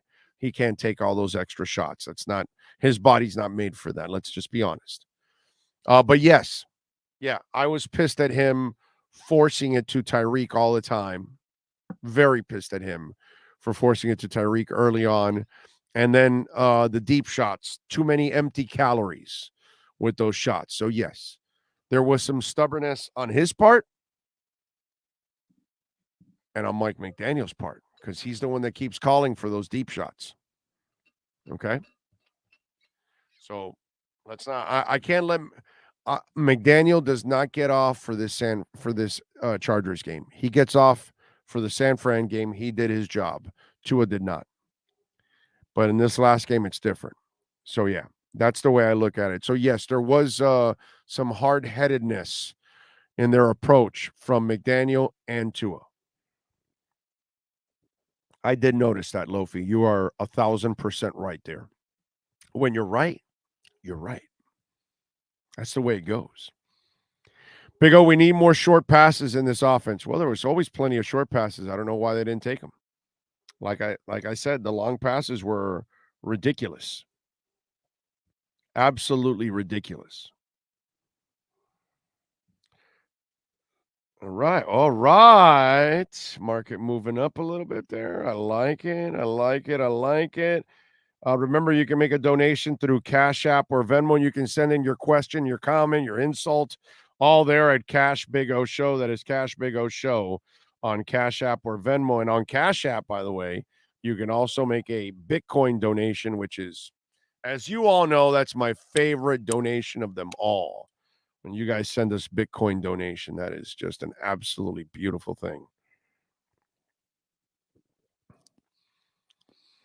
Josh Allen keeps running like that, like he does, and I don't care how big he is. Oh, yeah, no, definitely. He is shortening what he's doing, William, is he's shortening his career. That's all. And the Bills are incredibly stupid for allowing him to run. Now, as a Dolphins fan, bro, if that's what you want to do, go ahead, dude. Go for it, man. Knock yourselves out. You want to keep running? Go ahead.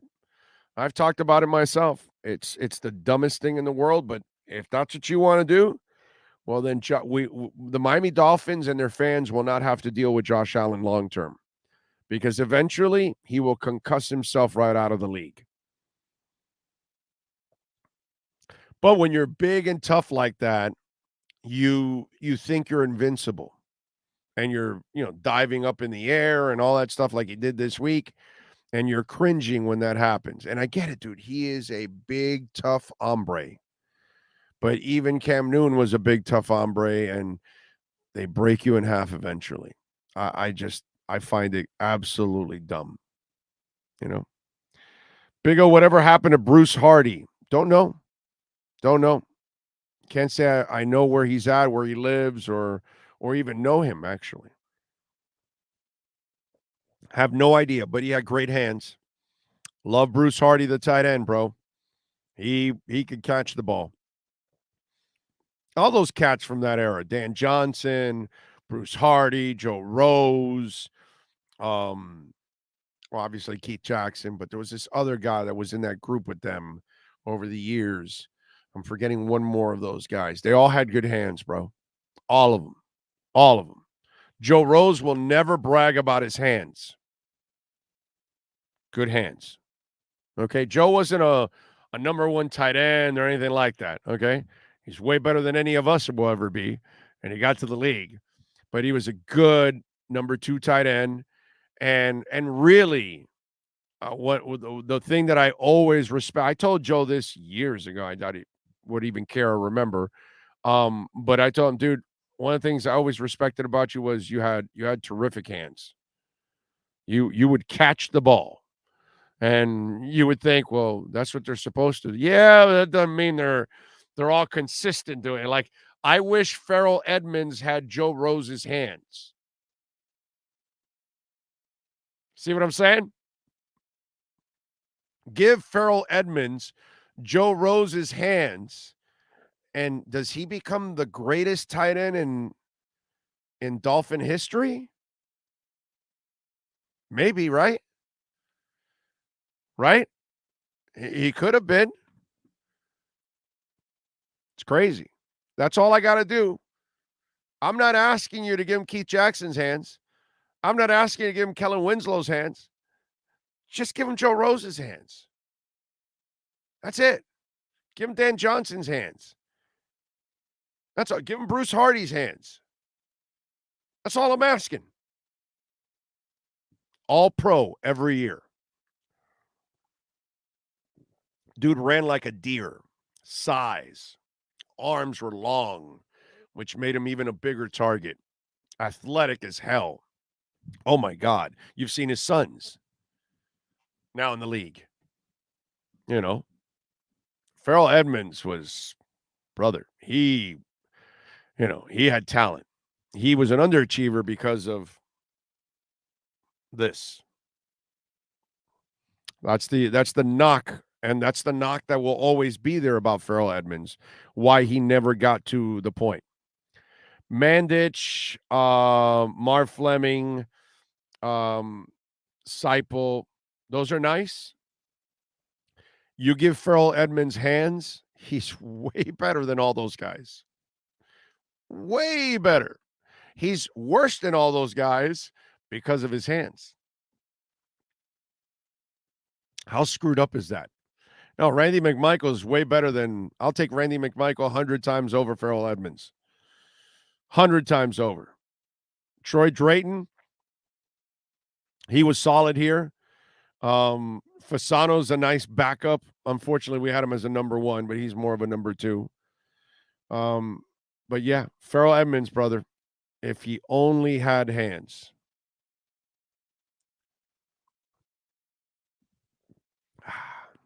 George says, pulling out your butt, Big O. What, taking out a name from the past? Is that what you mean? Right? But I'm going to tell you, you put hands on Farrell Edmunds, he's the best tight end in the history of the Dolphins because he would have had an incredible career with Marino. Oh, my God. Oh, my God. That guy frustrated the crap out of all of us because of his hands. It was frustrating. All right, let's take a quick break. Hour number 4 is next. Dr. Francisco Sidral is going to join us. Also got a couple things on the sports front that I got to get off my chest. But let's get ready. Hour number 4 right here on the Big O Radio Show is next. There's no need to drive around South Florida wasting valuable time looking for a new or certified pre-owned Acura. Go to the #1 volume sales dealership in the Southeast United States. Craig Zinn's Acura of Pembroke Pines. Purchase with pace and space in a dealership tailored to your needs. From home buying to providing that personal touch. Contact the 2020 Satisfaction Award winner Craig Zinn's Acura of Pembroke Pines. 888-776-5123. That's 888-776-5123. Or visit them at 15601 Pines Boulevard in Pembroke Pines. Why is it that you get locked out in the worst moments of your life? Where are my car keys? Man, I can't find my house keys. In those frustrating moments, you need a locksmith you can count on. A. Lenny Locksmiths in South Florida, from Miami to Port St. Lucie. In Central Florida, A. Lenny locks it down in Orlando and Tampa Bay. Lockouts or lock changes for home or business. Car key replacements and programming all model cars. 24-hour service. Call them at 855-869-5625. Go to the website at alennylocksmith.com. For over 16 years, EJDconstruction.com has provided South Florida residents quality craftsmanship, accurate project management, and exceptional service. That's why EJDconstruction.com is an A-rated member of Angie's List and the Better Business Bureau. When you're looking for the right custom home builder for additions or home remodeling, please call my friend Eric at 305-433-4843. That's 305-433-4843 for EJDconstruction.com. Welcome to Red Light Therapy, a revolutionary technology perfected by NASA to aid in muscle strengthening and recovery. Red and infrared light has the capacity to penetrate deep into the cell's mitochondria, potentially leading to increased energy, faster recovery, and the optimal performance your body demands. Train, fight, recover. The viewpoints, statements, or beliefs expressed on the following program by the host, guests, or callers are not necessarily the opinions of FantasyAccess.com, Media Group Inc. ownership, management, sponsors, or website. When it comes to South Florida sports teams, very few in the media have witnessed, lived, and covered it like the Big O. Let's start the program dedicated to your favorite South Florida teams with a passion that's unmatched. The Big O Radio Show is on. Here's the Big O. Ready to start off hour number 4, and our friend Dr. Francisco Sidral is ready to join us from redrecover.com. And folks, remember, we got a great sale going on right now, 30% off. These wraps are incredibly affordable. Go to redrecover.com right now. And when you talk about Dr. Francisco Sidral, he is an expert in how light energy impacts our health. He also has a master's and a PhD in neuroscience and a postdoctorate in health science. And he specializes in integrative therapies and neurobiology of pain and inflammation. Doc, good afternoon, sir. I hope you are doing well, my friend. I am. How are you doing? Very good. Very good. And by the way, if you have any questions, you can start to send them in on the chat board. We already have one already from the get-go, okay? Okay. I guess folks already knew that you were coming on. And they wanted to find out about the red light therapy and when it comes to sciatic nerves. And I know my wife has an issue down her leg with the sciatic nerve. How does red light therapy, can it help folks that are dealing with sciatic nerves? So that's an interesting question, and that's actually one of the models that I investigated during my master's and my PhD. We studied the effects of low-level light therapy, including red and infrared, on the sciatic nerve. So we're looking at the effects on pain modulation, so decreasing the effects of pain, increasing mobility, and also decreasing the inflammatory markers. We actually drew blood, and then we're looking at the markers in the blood of patients that had sciatic nerve, inflammation. It's very, you have to look at the cause of the problem as well. Sometimes it's like pinching of the nerves, sometimes it's compression of the muscles, so you have to also do interventions that are going to help reduce the cause. But red light therapy applied into the areas where you feel the pain most definitely reduce pain and reduce inflammation. So we have certain wraps for that then, right? Well, you can even use the one for the back, right? The one for the back, the multi-purpose wrap, which was actually something that I was going to talk a little bit about today, because we always talk about treating a disease, treating a problem, treating a pain, treating something when you have a problem, right? But we all know that one of the best benefits of integrative medicines is preventive care, is things that you do before you even develop a specific disease. And I would like to share a protocol with you that you can do using the pads, the multi-purpose pads from Red Recover. And it's very simple, but it makes so much sense when I explain to you the different aspects of the protocol. If you would like, if that's okay, then I would like to share that with you. Of course, let's do it. Yeah. So remember, the first thing to remember is low-level light therapy, red and near-infrared, is very, very well known to stimulate mitochondria, which is the power cell of, the powerhouse of the cell. It's where the ATP is produced, which is cellular energy. So no matter what type of cell you're treating with red and infrared, you're increasing their metabolism and you're increasing the chances of the cell to produce more energy.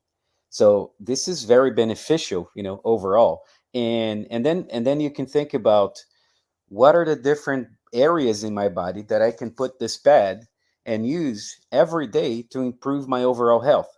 So a very simple protocol that consists of 3 points every day. You could do the heart.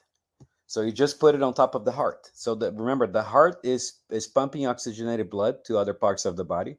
It increases circulating hormones and other essential substances to all the different parts of your body. It's receiving oxygen per blood and pumping back oxygenation, oxygenated back blood back from the lungs and transporting it to all over the body. So that's a very interesting area for you to use red light. And you can simply put the pad and turn it on. It stays on for 15 minutes. Then you're Right. increasing circulation over the whole body. If you do that, and then right after it, you treat the liver. The liver, remember, it's beneath the rib cage and the right upper abdomen area.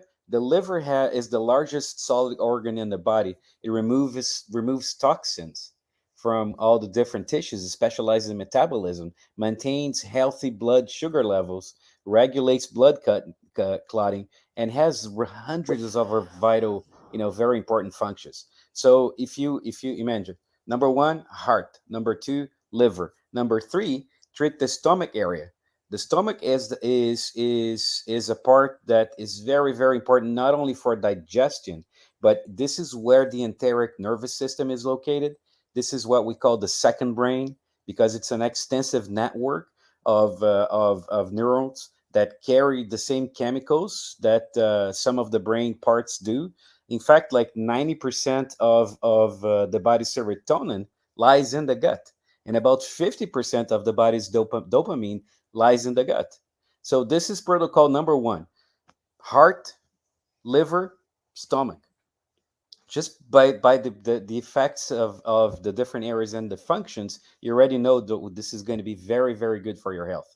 So I do this one day. The second day, what I do is kidneys and spleen. So then I have 15 minutes in one kidney, 15 minutes in the other one, 15 minutes in Right. the spleen area. The spleen is the upper left side of your abdomen, and it's involved in the immune system. Stores blood, filters blood, makes white cells and antibodies that help fight infection, maintains levels of fluids in your body, and produces all these antibodies against infections. And then the kidneys, they are very good for cleansing blood toxins and transforming waste into urine. So I do number one, one day I do heart, liver, stomach. Number two, kidney, left, right, and the spleen. And then I take one day off, and then I do it again. So if you keep doing this, you're stimulating all different parts of your body, and then you're really preventing a lot of problems that are going to happen before they happen. Okay. All right. That's really interesting there. So you found out about the sciatic nerves, and then you're finding out about the heart and the kidneys. Now, let me ask you something. When you mention the heart, how about a guy like me that has 5 stents in my arteries? How does that help? So it's in the heart. No matter if you have surgeries, if you don't have surgeries, the red light therapy is non-invasive. It's very light in terms of defect. It's going to increase the circulation in the area, help with the muscle. If you still have any inflammatory processes or anything like that, it's going to help. So you're not going to have, there's no reports in the literature that this is bad for the heart, even in the case of stents. Okay. Let's talk a little bit about cholesterol and those kind of things. How does red light therapy possibly help cholesterol levels, or can it? It's very much what were just talking about. Remember, all these organs, they are involved in decreasing toxins, stimulating the cells, regulating your metabolism, and helping the kidneys, helping cleanse the body of toxins. So if you do this protocol, even before you have any problems, even before you have cholesterol, if you already have it, then you can still do the same protocol. But I was trying to kind of alert the users and the listeners to the importance of preventive care. Right. Without, For sure. like, look how big this COVID thing was, and we saw that a lot of people got pretty sick, and the people that didn't get very sick were the ones that were taking good care of themselves. They're eating well, they were exercising. So what we can do with this is a protocol that is going to increase your overall health and kind of protect you against things that are, are still to come. They're not going to come because of that. All right. Jay is asking, what is the difference between red light therapy and blue? Is it the same as cold laser therapy? It's a little bit different. So there are two different questions there. The first one is the blue and the reds. So the difference in between the blue and the reds is the penetration level. The red penetrates a lot more, so you can have more effects like in internal organs and everything else. Blue is very well established for use in dermatology because it stays more on the surface of your skin. So if you have any skin problems, anything there, it's also very good to help clean infections. Especially in the surface, because it's going to stay. Most of the blue light is going to stay atop, and the red is going to penetrate. That's the difference there. The difference between LEDs and lasers is the way that the light is modulated. In lasers, the photons are collimated. They are straight. It penetrates a little bit more at first. The lasers are a very interesting tool. They're much more expensive, and they should be used under supervision. You have to have somebody to monitor depending on what you're doing. With the LEDs, you can create actually pads like this one. It's very hard to have this many laser diodes all at once. With the LEDs is much easier, and it's less let me see, that less dangerous in a way, if you say. Does that Okay. make sense? Drago is asking, Big O, could you ask the doctor if I have a hip replacement with titanium implants, can I use red light therapy? There's no reports in the literature that this is going to be something bad for you if you use red light therapy. Okay. All right. So yeah, he probably has some pain and discomfort at times, and maybe that will help alleviate and get the blood flow going. So again, redrecover.com. Right now we got 30% off on the pads. So take advantage. They're incredibly affordable. And now you're going to throw 30% on there. Remember, we've been telling you for months now, with our code Big O, you get 10%. Take advantage right now, 30%. Foxbod is asking, does it work on the lungs? And that's all he asked, but if it works, no, it's a very, very interesting question. Like during the peak of COVID, a lot of different universities were doing, or research centers are looking at the effects of red and infrared light therapy for the lungs, actually. And the studies are very, very interesting, and the results are very good. Yes, it works on the lungs. I mean, the lungs has cells, and the cells have mitochondria, and mitochondria increases production of ATP, increases metabolism. So there are some interesting protocols there. There were certain companies showing the reduction of the inflammatory markers. One of the biggest things during the COVID was like the incredible amount of inflammation that it generated. And red light is very good to reduce inflammation. So they were doing a lot of interesting protocols on the lung. All right. It says Jafrard is asking, I'm 56 years old. I just bought the universal pad a few weeks ago, and I'm on a high-performance tennis coach and everyday surfer. I have severe shoulder pain and neck pain. What would be the best way to use it for the universal pad? You have to use it every day. You can use it before your practice, and you can use right after your practice. It's something that if you have the discomfort there, if you have pain, you can use in the same area up to 3 times a day. Then and it's going to help reduce the pain and increase mobility in the area. The other thing by the way, Doc, and I hate to interrupt you, but the pad is for 15 minutes. It doesn't help you to turn it back on again for 30. What the doc is saying is wait 8 hours, wait 10 hours, 12, and then do it again and get another treatment. That's how you can get 3 in a day. Or like he says, before and after a workout. If you go look at the website at redrecover.com, Hayden Hurst, tight end for the Bengals, he uses it before and after his workouts because that's how you're going to optimize it, sir, for you, that you're a surfer and a tennis guy. Well, then you want to feel better before and after the workout. Yes. Treat it before and treat it after. That way you're loosening things up. You're getting the blood flow going before, and then after you're also helping in the recovery process. Did I do good, Doc? No, I was going to say that Big O is already a specialist. We try. We're using it ourselves. My shoulder, because I'm a side sleeper. Okay, I'm not a surfer. Mm-hmm. See, that guy's an athlete. I'm just, a radio guy. So You I don't dream of move around surfing. a lot.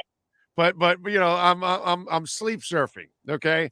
And while I'm sleep surfing, I'm kind of injuring my shoulder a little bit. So I've been using the pad every day, and now the shoulder feels great. There's no discomfort anymore and all that because it wasn't really an injury. It was more kind of a discomfort type of thing. And so it's really helped out my shoulder. My wife has the same issue also, and it's been helping her out. So that's why we kind And of remember the protocol for an athlete. The system has to be working very well. So if you're treating your liver, if you're treating your kidneys, if you're treating your heart, you're increasing your overall health.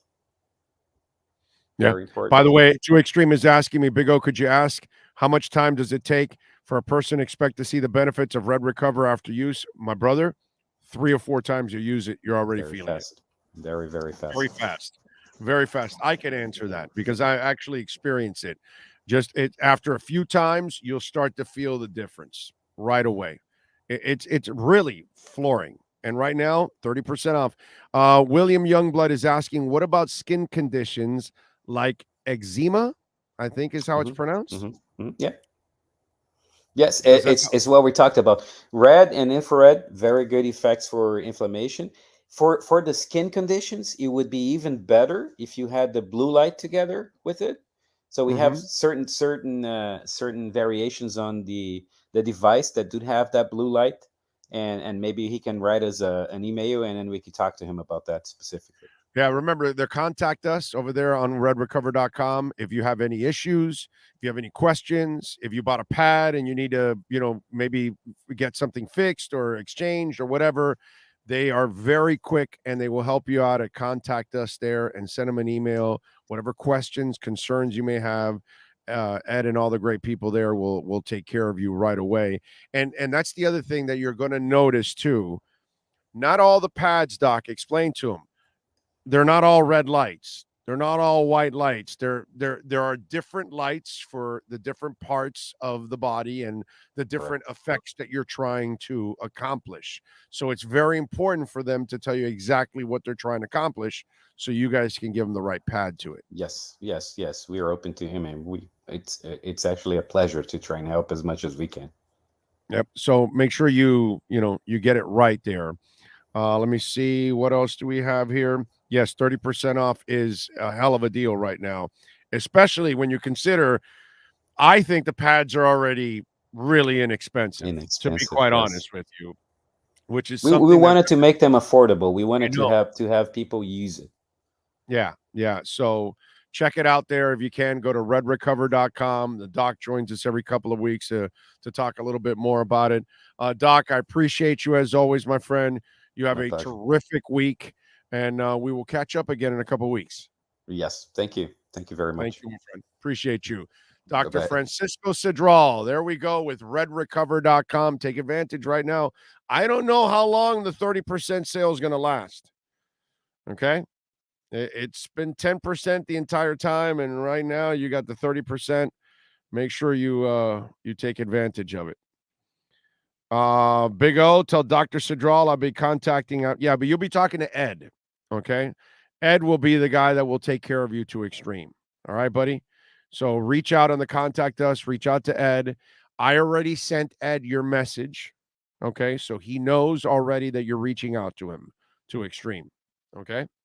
So make sure you tell him, sent you my text, and he'll know right away. Okay. Because I took a picture of it and I sent it to him. All right. Doctor, sorry if you answered this already, but does it help with muscle recovery? Yes, it does, Joey. That's the idea. Use it before and after your workouts. It's not only for injuries. It's not only for scars. It's not only for trying to grow your hair back. It's also for optimizing workouts. So, you have normal soreness after lifting weights, after walking, running, paddle, what is it called? Pickleball, tennis, whatever it is that you do, you end up, softball. I don't care, dude. You end up with soreness. Sometimes it's in the same spot, because of an old injury, an old operation, or wear and tear, that's the spot you want to treat before you played softball and then after you played softball, before you went jogging and then after you went jogging. And remember, it's a battery that's tied to it. So you can walk around the house or in the office or whatever while you're getting treatment. It's not tied to an electrical cord.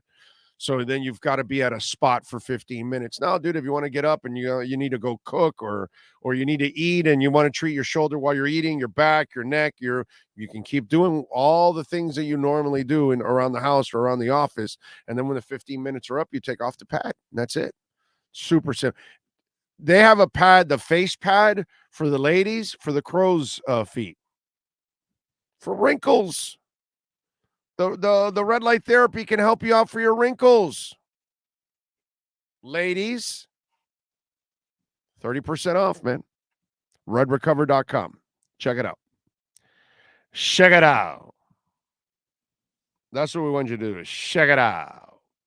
You know, when sports and business collide, we like doing something on this show called the KSDT CPA Sports Business Report.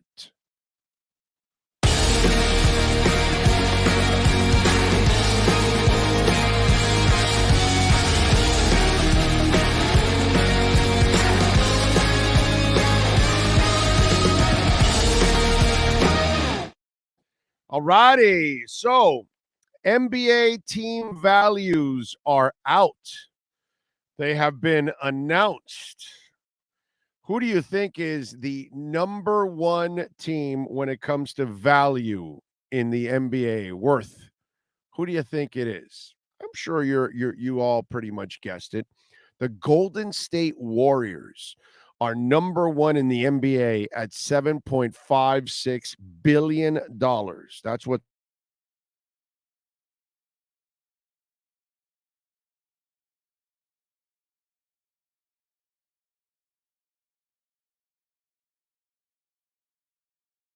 about how being a shitty franchise year in and year out, but it's in New York and you have the Garden and you're worth that much. It's amazing.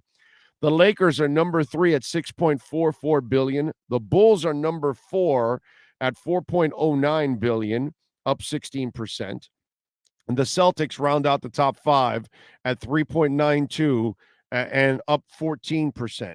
The Miami Heat is number 12 in the NBA in value at $3.2 billion. And they are up 29% from last year in value. Is that awesome or what? Now, the Orlando Magic, they are now worth $1.91 billion, and they are up 13%. The Pelicans, by the way, are the least valuable team in the NBA at $1.63 billion. They're up 8%. How about that? So, Mickey, come on, bro. Let's go. Spend a little extra cash, my man. We love what you're doing. Make life a little easier for Spo and Riles and company. Problem is now with the Heat, they have no trade chips now because they've given up all their picks and they don't really have a lot of picks left to trade. So you really don't have enough picks to make a big ass trade. And even if you could spend the money now, it would be harder to pull it off because you don't have the assets to give back nowadays. And but that's kind of, if your owner isn't really willing to spend year in and year out, only, if we run into LeBron, okay, so that's once in a lifetime. Okay, great. And so that's when you're only willing to do it, and you're not willing to get better when you can, no matter what. Even if you can become a tax team for 1 year and then get back under the tax the following year, which is what they have always done, if they can do that, and yet they have not in several years. They haven't been a tax team because they're constantly trying to avoid it. It's sad because now they're in a tough position because now they don't, even if they wanted to spend, it would be so much tougher now to make any kind of acquisition because the Heat can be outbid by anybody practically because most people will have assets and Miami will not have assets. And look at this. They've already devalued one of them, unfortunately, in Duncan Robinson. Duncan was an asset. Now he's no longer the same asset. Now you can no longer get what you could have gotten with him. So there you go. Miami number 12 in NBA value, according to Forbes. That is your KSDT CPA Sports Business Report.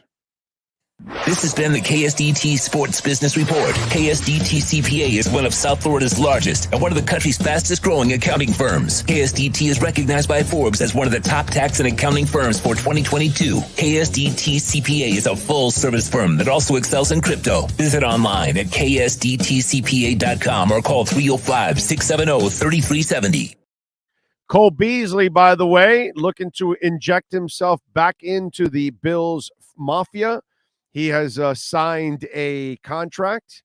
He'll be put on the practice squad.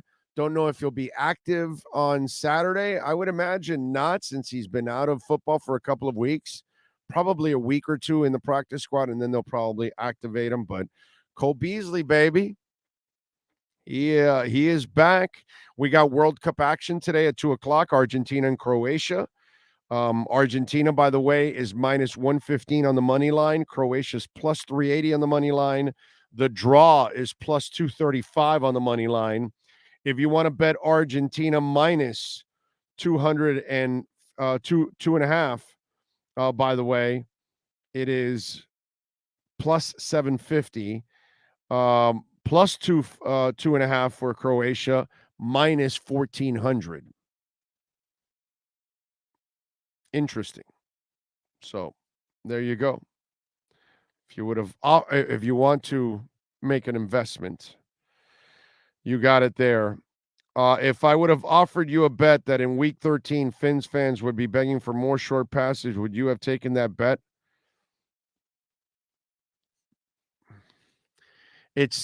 I don't know how to, let's be honest now. You can't throw everything deep. That's not like something that, this is from the Welton Rayom text line, by the way, at 855-912-1056. And the problem is you can't say that to anybody because, again, that's like a ridiculous hypothetical. Nobody just throws the ball deep. You have to throw a bunch of short passes. The problem last year was that you had no line, so you don't have time for long developing plays. This year, you've had more time, so you can throw those long developing plays. Plus, you have very fast receivers that can get deep quickly, so you don't have to wait nearly as long as an average receiver. You get what I'm saying? But that doesn't make any sense. Anybody that tells you, no, I just want them to throw deep every time. What do you think this is? Street ball? Where you're standing there with your friend and, okay, look, you just run deep, bro. Just take him long. And you got your finger on the other guy's chest in front of you. You on the other side, just hook. I'm going to look to you first, and I'm going to go to you deep. So don't stop running. What do you think this is? That? Because that's what we used to do at Arbondale. Yeah, sure. You had the one fast guy in the 9 route. I get it. And you got the guy in front of you counting Mississippis. And, you could go deep all the time and just keep taking your shots. That's not what we're doing here. We're playing in the NFL. So, no, it would be kind of ridiculous for you to say, oh, no, do you want any short passes or all deep? Your percentage is so low for deep passes on average. Like the best averages on deep passes are really low percentages. So it makes no sense if you follow the game, actually, to ask that. So anyway, when Tua finally wins that Super Bowl, you need to just hound Rose forever until the deathbed. There is such disdain for Tua when he talks about him, referring to him as that guy at times in such a dismissive way. This loss really has refueled him, and it's okay. But, man, to have this kind of dislike for one of your own, a brother that wears and reps the same colors as you did, I don't get it. I've lost so much respect for him over this issue. It's sad. I catch Joe usually on Thursdays and Fridays when I'm on the road. So I did not hear him, and I would imagine that they're, obviously going, bonkers about it. But it is what it is. Tua gave fuel to that fire now, and I can believe in him all I want, but I can't defend what happened the last 2 weeks.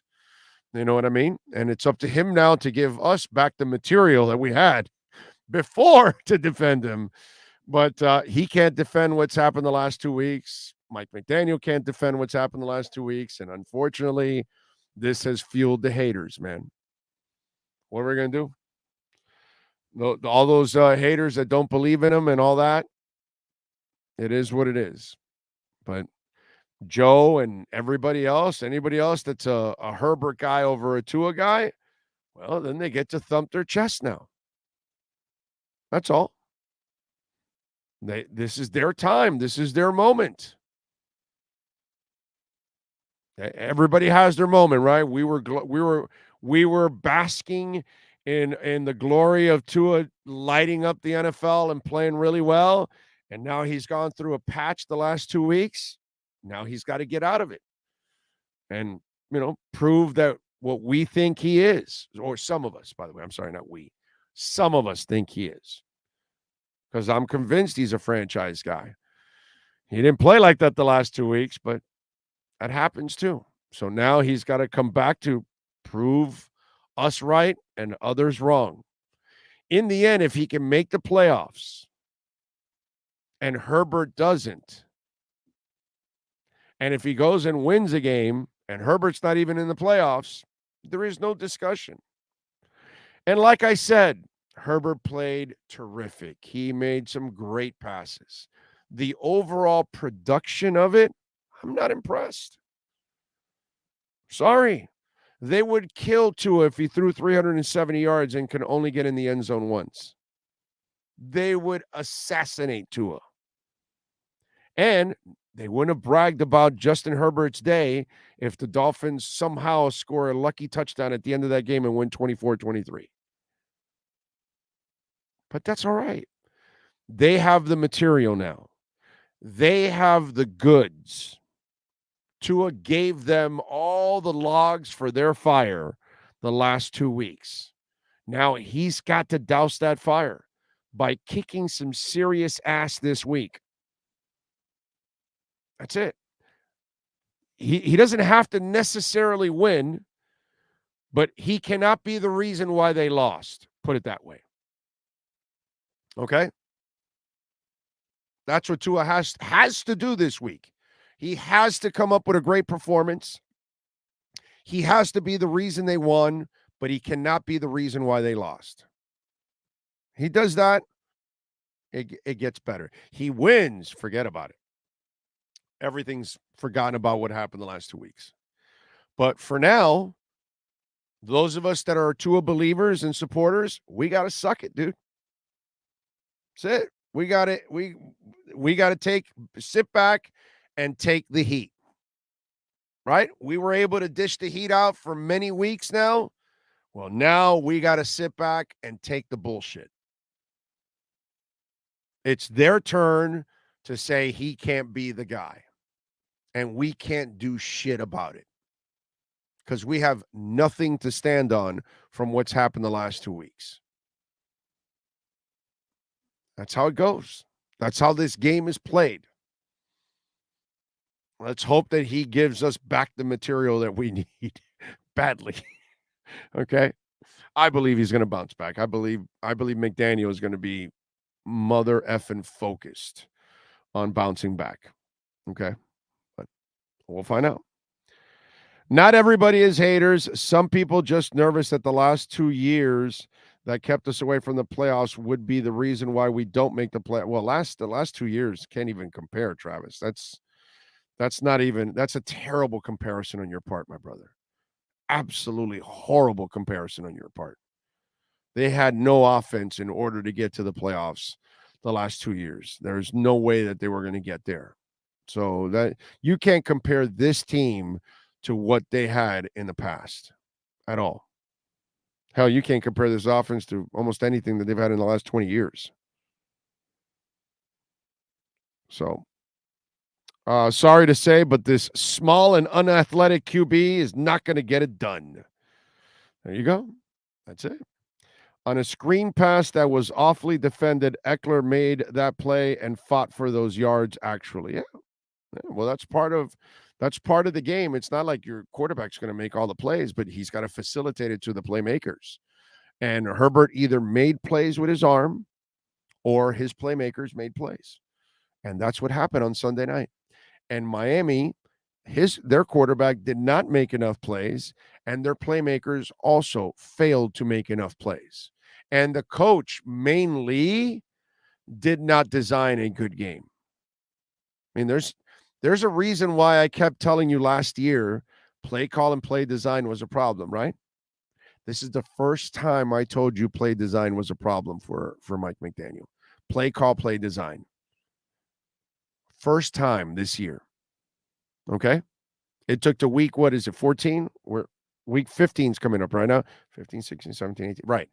So it took week 14 for Mike McDaniel to get out-coached and have terrible play design and terrible adjustments.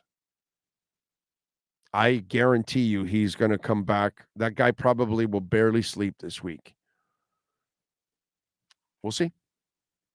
We shall see. All right, we thank Cameron Wolfe, Manny Navarro, Dr. Francisco Sidral, and of course we thank,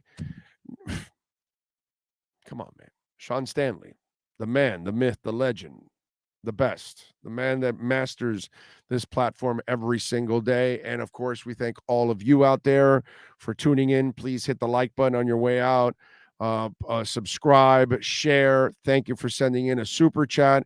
If you sent in a donation through Cash App or Venmo, Cash Big O Show, or a little Bitcoin through Cash App at Cash Big O Show, we appreciate you as always. We will see you tomorrow morning, 8:45, bright and early, as we get you ready.